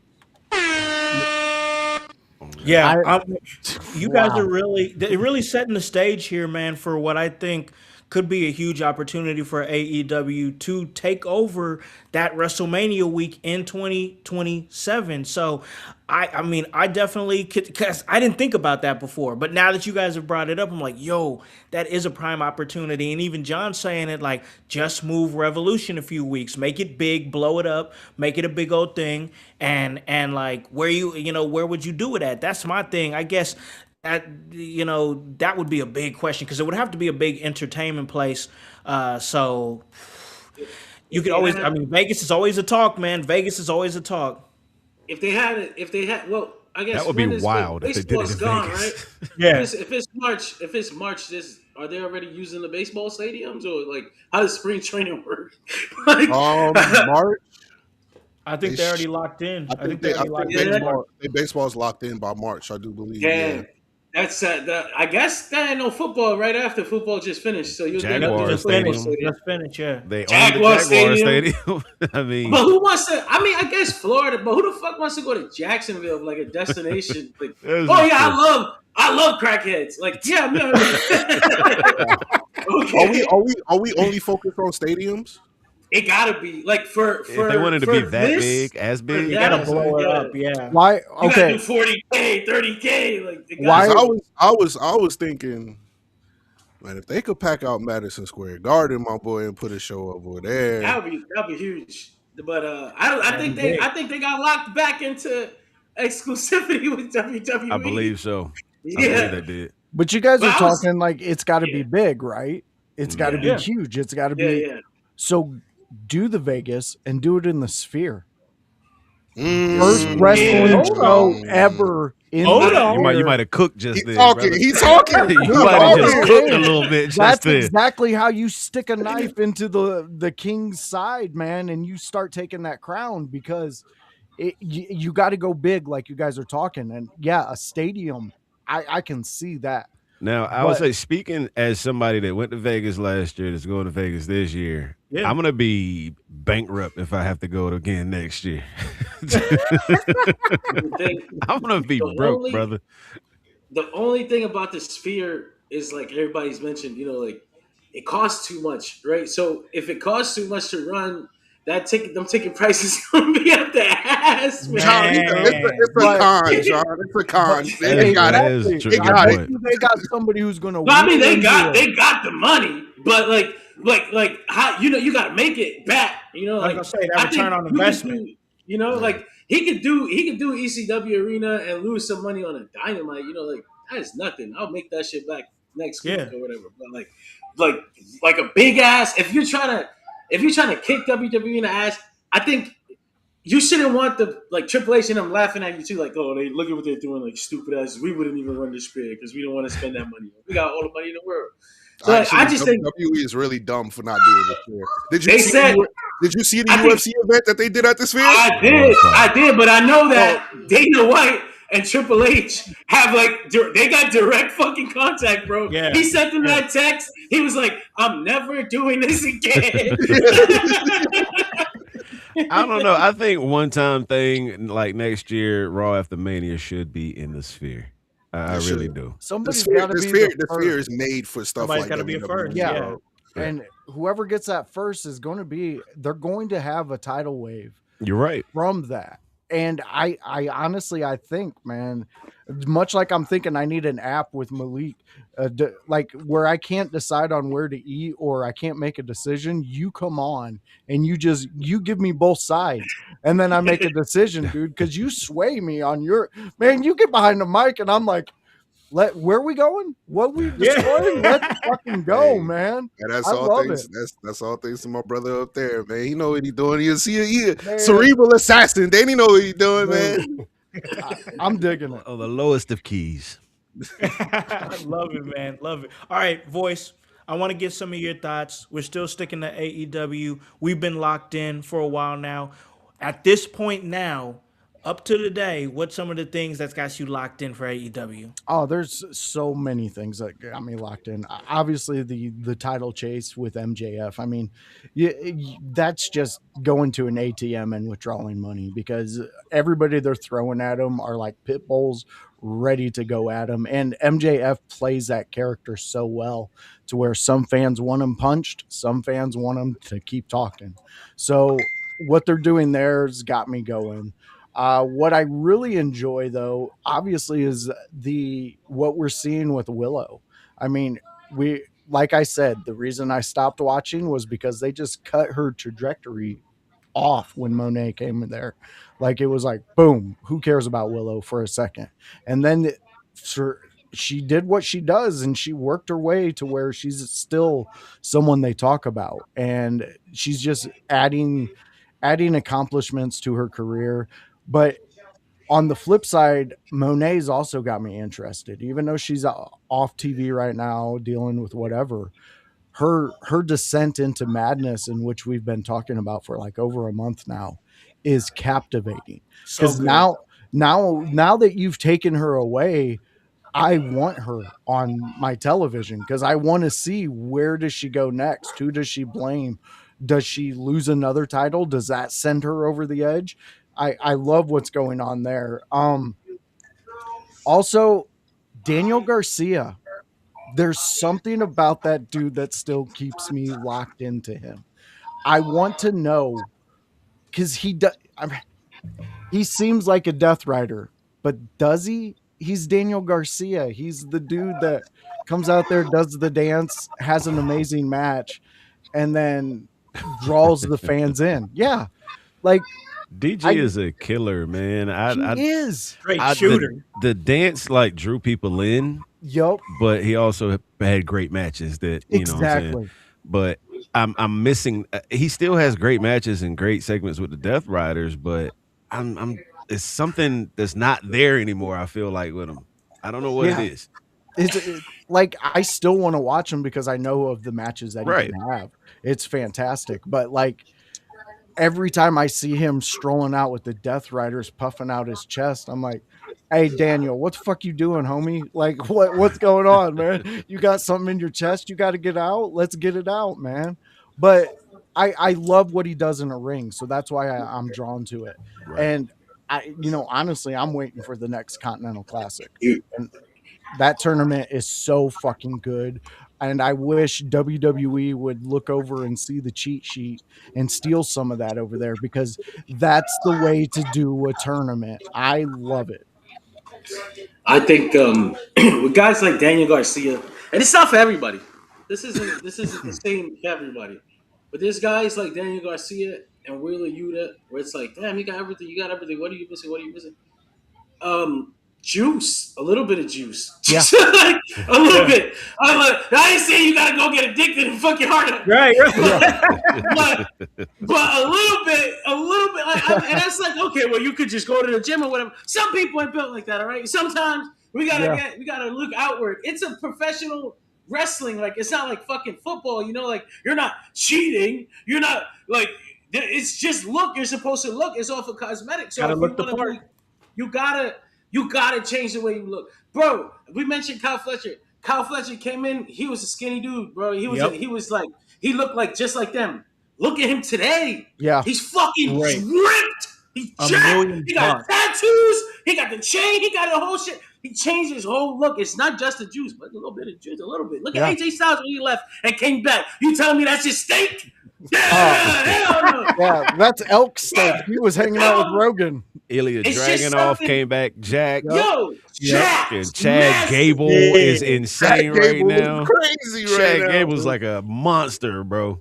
But it plays to saying- exactly what John's saying. And honestly, like Kyle Fletcher, you put him in the Death Riders. Like, I understand that. Daniel Garcia walking out there, like, I mean, I understand you can't judge a book by its cover, but this is wrestling. The fuck you can't judge a book by its cover in this business. That's what we're supposed to do. That we judge what you're presenting, and then the chapters are what you do between the ropes. And I love them, but this just doesn't feel like a good fit for me. I feel you. I like Danny Garcia, and when he cuts promos with the Death Riders, for me, the grittiness that he has is where I feel like I know he doesn't have the size. I totally get where you guys are saying, but to me, he feels like the little homie in the gang, the one that's got something to prove, the one that's puffing his chest out, And for me, I can relate. I could see that and be like, "Hey, I get it. That's the little homie right there. He gonna come in and he's gonna be a pit bull. He's a potential crash out, So I definitely get what you're saying with Daniel Garcia, but for me, I feel like him being with the Death Riders and the way that he presents the energy that he presents, for me, it kind of fits the vibe. I think he fits. I think he fits the Death Riders. I don't got no problem with him in the Death Riders because his energy is just like it's like dirty Buffalo, New York energy. Like that's what he got. That's what he brings to the Death Riders. I get that. I don't think he's gonna have an easy time going up the card. I think he's stuck until he can change the way he looks. Like that's just what it is. Like it sucks. Right. Yeah, but if you want to be a voice main got a event point. or at least like that's just gonna happen. No, that makes sense. I see where you're coming from. Definitely. Man, speaking of little brothers, we got Bruzy in the Bruzy chat. up in there in the chat. Just Bruzy. lighting up. Bruzy. he's saying Daniel Garcia moves like Jagger. He definitely hit the steak and potatoes, and he said he can't read, so he prefers to judge the cover. So Bruzy's Being a in the menace chat. in those comments. Yeah. Shout out to Bruzy. Now I did want to, because you mentioned MJF earlier, and I did want to bring up some. I want to give MJF his flowers, man. He's so good, bro. Oh yeah. Like I watched the promo he cut on Dynamite from this past Wednesday. I watched a little bit before the show started here. Incredible promo. He's one of the best heels in the industry today, with no question about it. One of the best workers in general. I watched a clip online the other day. Just goes to show his genius and his IQ in that ring. There was a segment where Ricky Starks speared him, and like he went to clothesline. Starks ducked it, ran to the ropes, but in those couple seconds it took for Ricky to run to the ropes and back, and for MJF to turn around, he took the heels off of his shoes. Like he used his feet to bring his shoes off a little bit. So when Ricky Starks speared him, he kicked up and his shoes went flying in the air. But that genius little thing he did to make it look that much more, dangerous, to get a crowd that little much more of a moment. Yeah. That thought, like, who thinks of that? Nobody in wrestling thought of that shit before. You know what I'm saying? You got to give MJF his credit. He is one of the best in this business today. And he's not even hit his prime yet, which is so crazy to me. Bro he's not even gonna be 30 until March. That's so crazy that he's still considered to be one of the best wrestlers under 30, and he's already done so much. I do want to talking about that promo that you were talking about when he opened the show on Dynamite. It really reminded me of like old school Ric Flair, because he put so much importance on that title, so much emphasis on that title, and it's like, listen, and even sitting there toe to toe with Brody King, and I love the role that he played there, because he still sold for Brody that, like, hey, Brody's a bigger guy than me. He could whoop my ass. Let me stand over here. Let me stand over here. Like that. Exactly, little stuff like that. But when it was time to stand on champ business, he puffed that chest out and let him know, like, hey, you're bigger than me, but I'm still that guy. And Right. so, dude, he's massively important to the show. He's shedding light on everything else that's going on and the way that they're cooking on AEW and the things that they're doing. And then just a little touch of having him over there in the skybox during the main event. Mm-hmm. I just think like just little things like that where it's like, okay, this main event, yeah, it's the main event of the evening, which means perception is it's the most important match because it came last.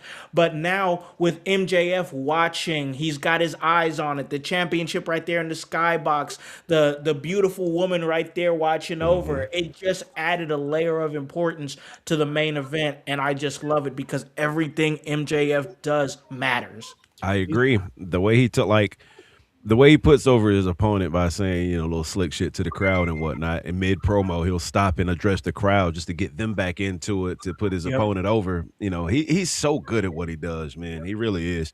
And what Brucey said in the chat, and not watching AEW since the Punk days is crazy because it's so much better now. Yeah. But It MJF being really the is. flagship, that is a fact. Because if MJF ever did leave and go to WWE or something, AEW is going to take a huge loss there. A huge loss. It's going to hurt. It really is. Yeah. He's the ultimate student of wrestling. He Yes. takes everything that he loves about wrestling and puts it into this character. I mean, personally, I love his when he goes to a convention and he's interacting with fans, children will be crying around him and he will cry right at their faces and then Give him the finger. Dude, it's so good. It's like if you have that heel energy all the time, I'm a fan. When he man. was walking to the ring on Dynamite, he took his gum out of his mouth and just threw it at a random guy in the crowd. I'm like, this dude Love is it. an asshole, and I fucking love it. I love It's it. just dope. Yep. Most Somebody's gonna definitely. sell that gum on eBay. You know they are. You know they are. Most definitely, Shout out man. to homie in the comments, man. Make sure you pick up on your AEW, bro, because they Definitely. lost. You got to think of it this way, bro. AEW has always evolved, regardless. Because you talked about what if they lost MJF, bro? They just lost Will Ospreay for a couple of years. It's still cooking. They lost Adam Cole at a height with his moment with MJF. They still cooked. They lost CM Punk. They still cooked, bro. Definitely tune in. It's worth it, my God. Trust me. It's worth the watch, bro. And You hear that, this is Rudy? coming, and this is coming from a WWE homer. Like, Oh yeah. hey, You're cooking. catch up with your AEW, bro. Trust me. Yeah. I mean, we're covering them now, Bruzy, on a weekly show. So they Our obviously Thursday show. have something going on, and it's something to check into. Real quick, how you guys feeling about the Tony Storm Orange Cassidy angle? You guys liking this? I've never They been a kinda huge dropped fan it. of the comedy angles, honestly. No? But yeah. No. I'm less concerned with Orange Cassidy and more concerned with her going out there and getting knocked out by Marina Shafir every week. Which is fine. Like I get it. I get what we're trying to do, but like we probably should shift this a little bit at least because Tony Storm's star power is getting hurt by playing around in the bottom of this card and fucking around. The Orange Cassidy thing would probably have her on TV doing something a little more interesting and higher up on the card. So I wouldn't mind if they. It seems like they abandoned it. It's been 2 weeks Yeah. now. We haven't. It has had been nothing. 2 weeks, yeah. They did the flower thing on Collision, and then they just like never mind. They just shifted back to fighting Marina Shafir. I mean Penelope Ford and Megan Bain. Yeah. And Marina Shafir is still involved. So honestly, I would get Orange Cassidy back in here so we can get Tony Storm a little bit higher up the card. Like, Yeah. I Okay. was so they had that viral moment, and everybody in the comments, and that viral moment I'm talking about is when they had Orange Cassidy, and then they had Tony Storm in his arms, and then Mina, who'd been suspicious of him, ended up in his arms, and like I was like, okay, what are we doing here? Because it looked like we're moving with like a polygamy angle of some kind, and that's what everybody was talking They're hitting about. that sister Yeah, wives that's what everybody shit. was talking about in the chat, and I'm like, hold on, are we about to go there? But now that John mentioned it, it do seem like kind of Yeah. backed off of it a little bit. Yeah, he's right on that one. They did that spot where in the middle of the mixed nuts match where fucking Orange Cassidy and Tony Storm are doing the dance. Yeah. And they're like fighting with the dance. And I swear, like WWE, TNA, I've seen like fucking 3 times where people stole that shit already. So I'm like, bro, you had something. Like you Yeah. had something there. Like we got to get back to this. Whatever they were doing with Orange Cassidy and Tony Storm, their weird energies when they collided like that in that moment, there was Yeah. something there. Like find that and bring that back to TV. Yeah, yeah, no doubt. I dig what they was doing there. I was like, where are we going with this? Because I was like, and I think it's just like what John was saying and how sometimes fans who are wrestling fans don't pay attention to anything outside of wrestling. And I'm like, okay, as somebody who sees vibes, I'm seeing the vibes that they're putting off with Cassidy and Mina and Tony Storm. And I'm like, okay, this I don't know if this is gonna be over some people's heads because let's face it, some wrestling fans have never had one girlfriend as opposed to two. But just saying. But That rabbit fur's my girlfriend. but seriously though, it was an interesting angle and it created a viral moment that I had seen all over X. I'd seen it on IG. I'd seen it all over my Facebook, and I'm like, you just cooled it off. I don't know where you're at with it. I want to ask this because I listen. For me, I'm always looking for something on the card. I was really gushing about Willow a few weeks ago. And then like I'm like, okay, Willow's doing her thing. She's, a two-time, TBS champion. She is a now one of the first the first tag team champ with Harley Cameron with the Babes of Wrath, first time tag team champion in the women's division, and the first woman in AEW to hold two AEW championships with the company simultaneously. And we can't forget that she's fucking gorgeous. Yeah. Beautiful. Yeah. Beautiful woman. Beautiful woman. Most definitely beautiful woman. But like I want to ask this because Tekla is somebody who jumped on my radar. I kind of lightweight heard about her, but didn't really start watching her until AEW. And we've been really talking about her a lot on Thursday's Voice when we talk AEW. I like her promos. I like her energy. I like her cadence. Am I the only one here? Is there anybody else here that's kind of like on the Tekla bandwagon with me, or am I on my own? I'm with you, brother. Especially since she came and elevated the that whole Julia Hart Sisters of Julia Sin Hart and Sky triangle. Blue, yeah. She took that to a whole nother level. Like it was cute or whatever, but like now with Thekla, it feels like a significant faction in the company. And it's I mean I guess it kind of sucks for Julia Hart to kind of fall a little to the wayside there, but it just works better like this. Yes. And unfortunately, Julia hasn't really progressed. When she came back from the shoulder injury, it's like she kind of lost all the momentum she had built skill wise, and so she never really got it back. So like Sky Blue kind of shifted past her. Thekla is just sitting in the middle with just sucking all the charisma of it. She's like, I'm here. This is mine. So it's working. I'm here for Thekla. I don't think she's gonna win on Wednesday, but this is great. She's already in the right places. Yeah, I agree with that. I enjoy Tekla quite a bit. I enjoy a lot of stuff of what's going on AEW. It's been really a fun watch. Voice, I know for you, man, it's been feeling like you were saying you was getting some Nitro vibes off of it. Yeah, I mean, to me, I get Nitro flashbacks, I guess, when I'm watching Dynamite. The way they open up the show, the way they have a Mean Gene esque type interviewer as the match is either starting or finishing. Those are things that I like, and the stage presence of it. There's just something about it that gives me Nitro vibes, and I love it. And it's not just Tony Schiavone talking. So I've heard that comment thrown at me. That's not the reason, fucking knuckleheads. But anyways, I like the visual aspect that we're getting from AEW, and I think they're hitting strides and diving into new opportunities to tell stories at a different way for us to digest.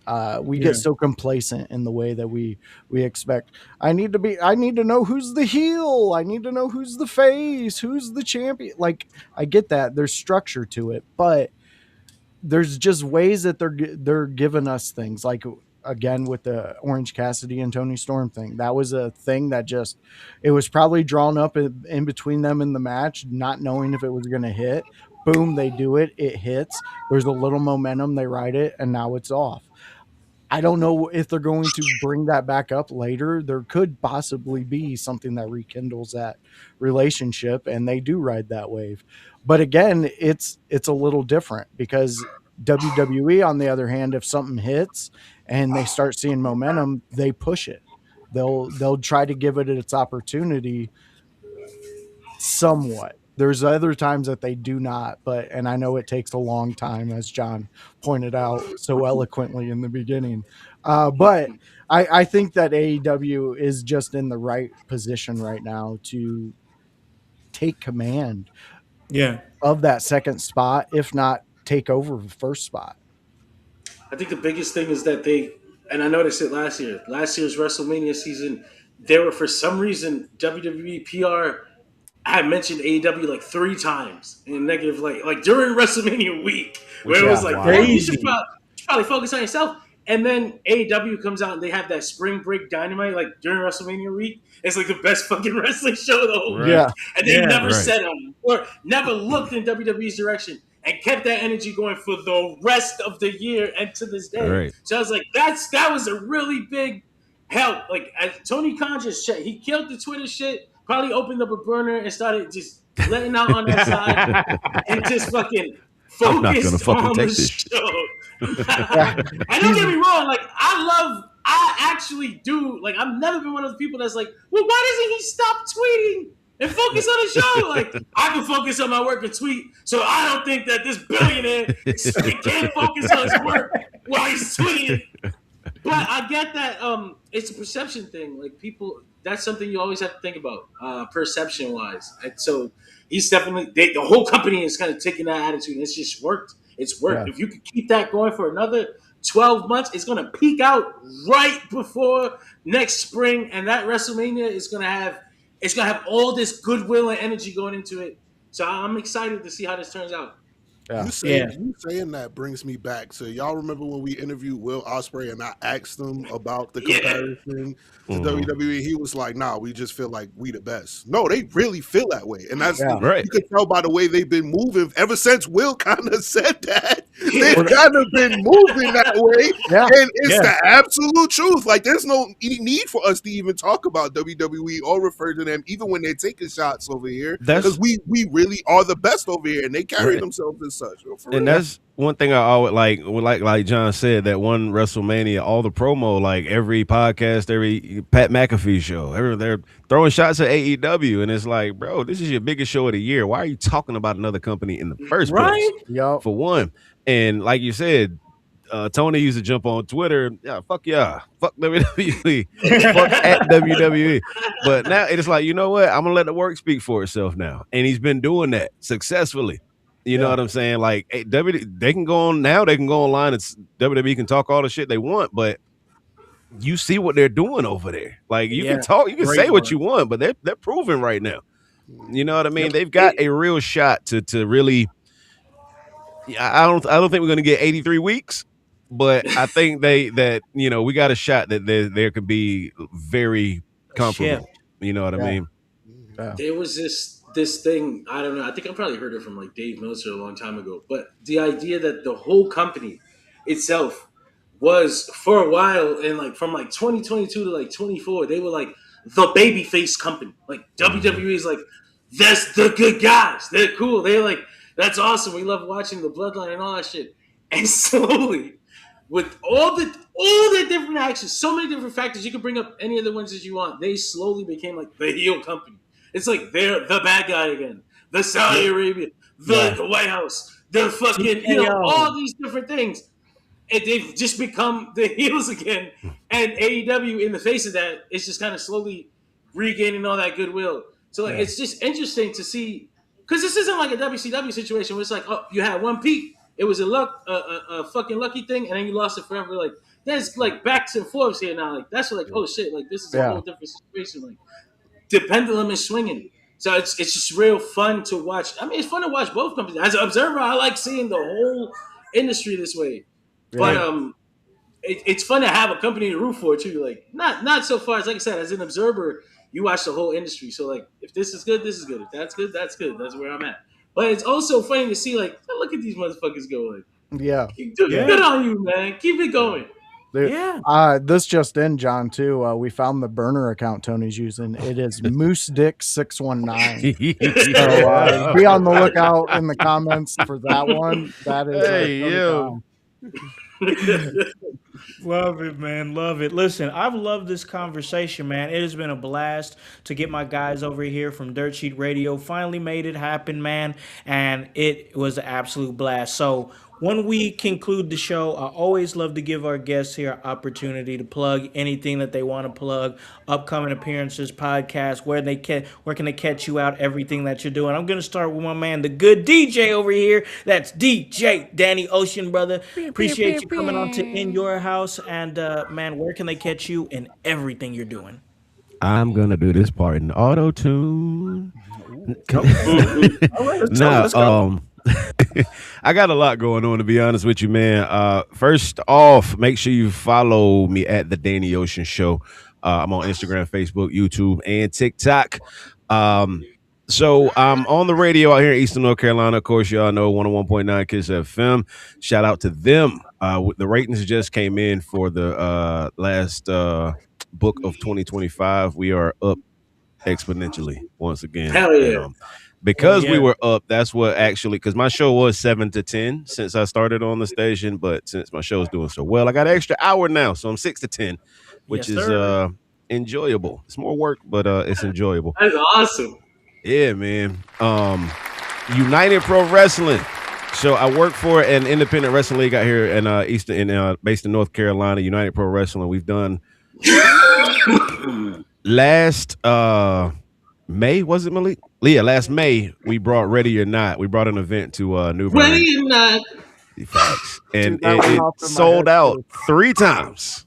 We had more seats. They would sell out each time, but we sold out 3 times. It was our first time doing it. And I had a conversation with the company. It's like, hey, let's work. Let's make this official. So I'm the head of talent relations over there, and I write most of the storylines and set up matches and whatnot like that. Super dope, man. It's dope being on the other side of the curtain. Shout out to the good folks at IYH Wrestling, the Revolutionary, my man Darius Lockhart. Gonna be working with them on some things in 2026. What else I got going on? Stadium Nightclub. Shout out my partner from UPW, Big J. J. Parton. We're opening our own club out here in my hometown of New Bern next week. That's why I've been texting back and forth this whole time, trying to lock in staff. I'm multitasking right now. I get it. I get it. What else do I got going on? Shout out to my good folks at the Best Damn Wrestling Podcast, Brian Renegade and my man Roosevelt Conyers. Do y'all remember episode of Raw back in the day where Bobby Lashley's sisters were out there? Yes, that was what's his name was on it? Max Caster.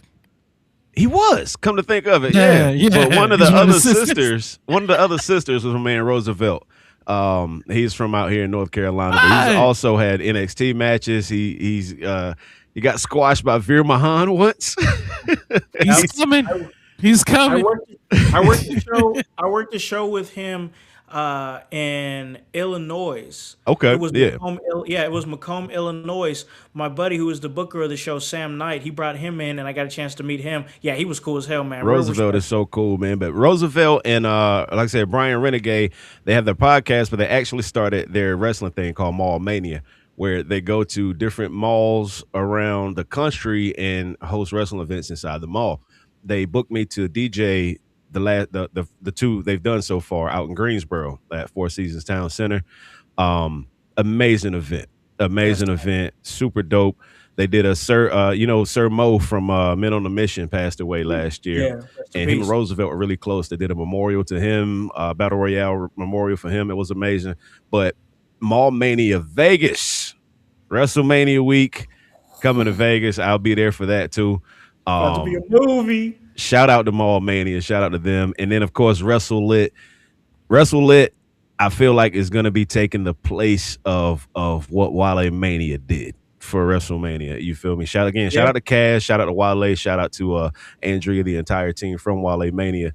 I hate that Wale Mania is not a thing anymore, to be honest with you. But, again, this could fill that void. They got a lot of dope appearances already lined up for Wrestle Lit. Devon Dudley's going to be there. He's going to be one of the guests. Lance Anoa'i is going to be there. They just announced, literally like 10 minutes ago, announced that Chris Bay is going to be one of the featured guests. Hey, Chris Bay. DJ Trapaholics is going to be DJing. It's going to be super dope. But Wrestle Lit, if you're coming to Vegas, don't miss Wrestle Lit. Don't miss Mall Mania. Look for me because I'm going to be all up through that motherfucker. But make sure you follow me on Instagram at The Danny Ocean Show.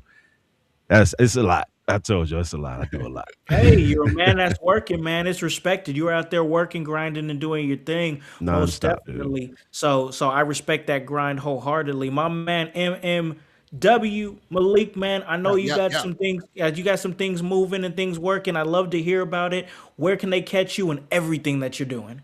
You can catch me, Matthew Malik Wilson, Instagram, Facebook, and TikTok, as well as Blackout Sports on YouTube, covering the New York Knicks and what was supposed to be a championship season. They seem to have got their things together. We'll be fully back tapped in after the All-Star break to cover the second half, the most important half of the season, where we know what this Knicks roster is going to be after the trade deadline. As well as you can find me on Jets Roundtable at Roundtable Sports.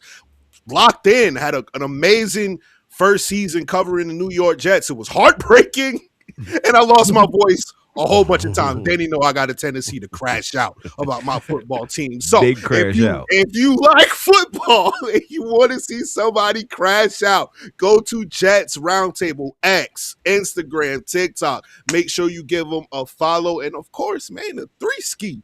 You already know what it is, bro. Big things coming. He doesn't know yet, but I got some things coming for 3NT Wrestling to kind of bridge the gap through this busyness. So don't worry about it. What? It's up. It's up. Hey, Danny, just put the word back up. Just put the word out there. We back up. We back up. We back up. That's all you got to say. Word, my man. Beautiful. Beautiful, beautiful. All right, man. So, of course, I got to throw it to my man here doing this thing. All things Dirt Sheet Radio. That's Johnny Dirt Sheets, John Escudero. Where can they catch you and everything you're doing, brother? bro, Google Dirt Sheet Radio and just follow me everywhere you can. It's like in Facebook, Instagram, TikTok, YouTube. Just follow me there, Dirt Sheet Radio. We got the latest pop culture news. I pride myself in how fast I get it out. If I can't get it out in the first 5 minutes, I'm sick of myself. If I ever getting serious.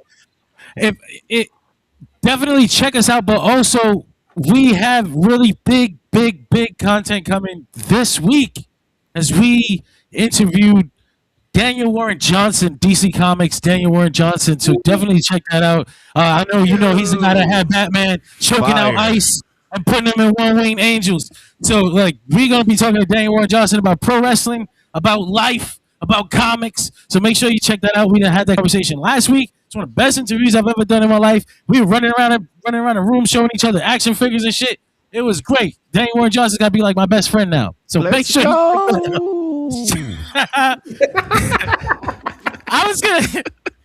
was about to say some wild shit because he said T-Pain and his name is Danny, and I was gonna say D-Pain, but that's just Good thing auto-tune saved your life. Oh God. D-Pain is wild. That Love it. I sound like Shit, a wild video, man. stripper. Check this out. Check this out. Love it. Dirt Sheet Radio, y'all. Johnny Dirt Sheets, man, we appreciate y'all's time. Of course, I gotta thank you guys properly, and I will after I give it to my amazing producer over here. Voice, it's time, man. Where can they catch you and everything that you're doing? All right, fans. So if you enjoyed this, you can catch me and Kevin Calloway. He is the Chaos Goblin over there on Tuesday, where we watch and review Monday Night Raw. And we invite you to join us to have some fun. Kevin is an absolute encyclopedia of knowing how to look at an angle. And I love that dude. And the fans, you guys really respond to a lot of what he says. So come and be a part of that on Tuesday nights at 6 p.m., where me and Kevin talk about Monday Night Raw. Outside of that, it's the ECW watch along, and it's where me and Howse, we have some fun. We like tables. We like those tables on fire. Howse likes to show us people almost dying. Balls Mahoney specifically. I don't know. He's a weird dude, but I enjoyed it. And you guys seem to enjoy it. Everybody jumped in. We will say this.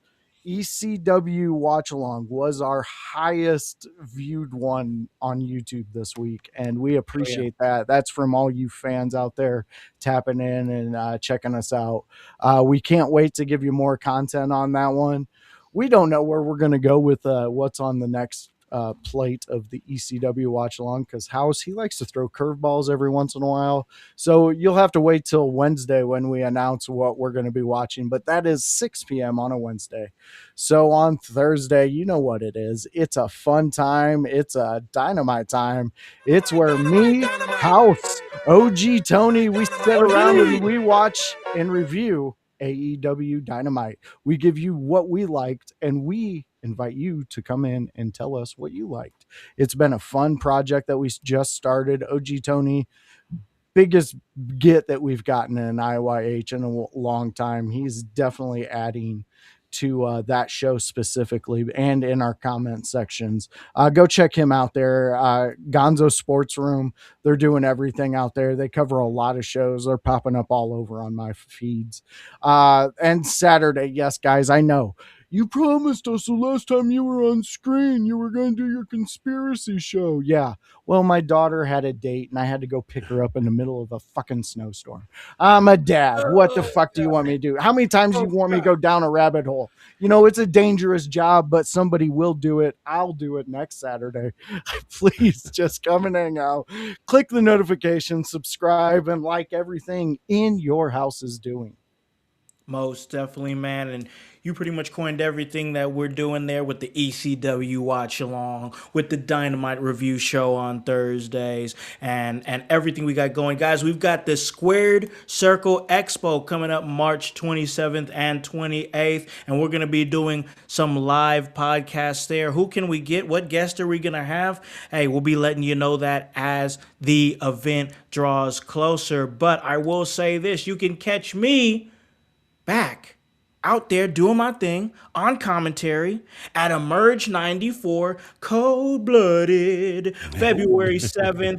That's their Emerge Wrestling Columbus, Indiana, where my man Paragon finally defends the Emerge World Heavyweight Champion against the NWA's own Lord Crew. So check that out and everything that is going on. I'll be there on the table on commentary, and I'm sure it'll be available on IWTV. And hey, that's how it goes down. I gotta tell you guys, I've thoroughly enjoyed this episode because I've talked to many. Yeah, it's been great to hop in here and you know, I get a chance to you know, interview so many wrestlers and referees and people in the business and whatnot. It's always great to get the mindset of some other wrestling content creators, wrestling media members, and be able to bounce ideas and experiences. So to all three of you fellas, I thoroughly want to say thank you for taking your time coming on here and talking to us, and it was an absolute pleasure and a blast.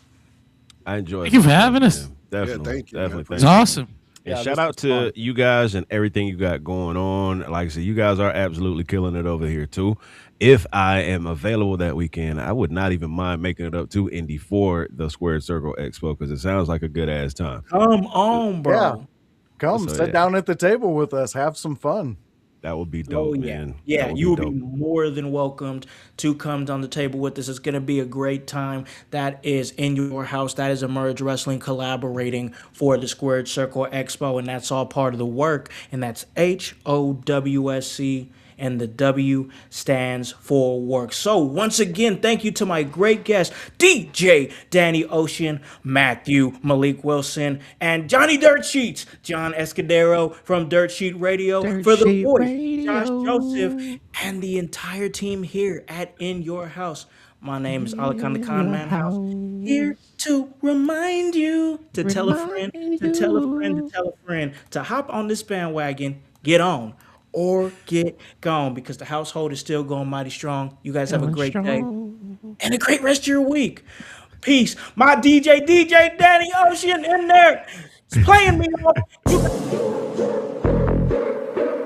Yeah. In your house with O'Con. Hey, O'Con in your house. Hollywood in your house. Hypocrisy's head in the clouds. Curating all kind of loud. Wrestling in front of the crowds. Paragon's holding it down. Anybody can get it. Josh Joseph standing on his decisions.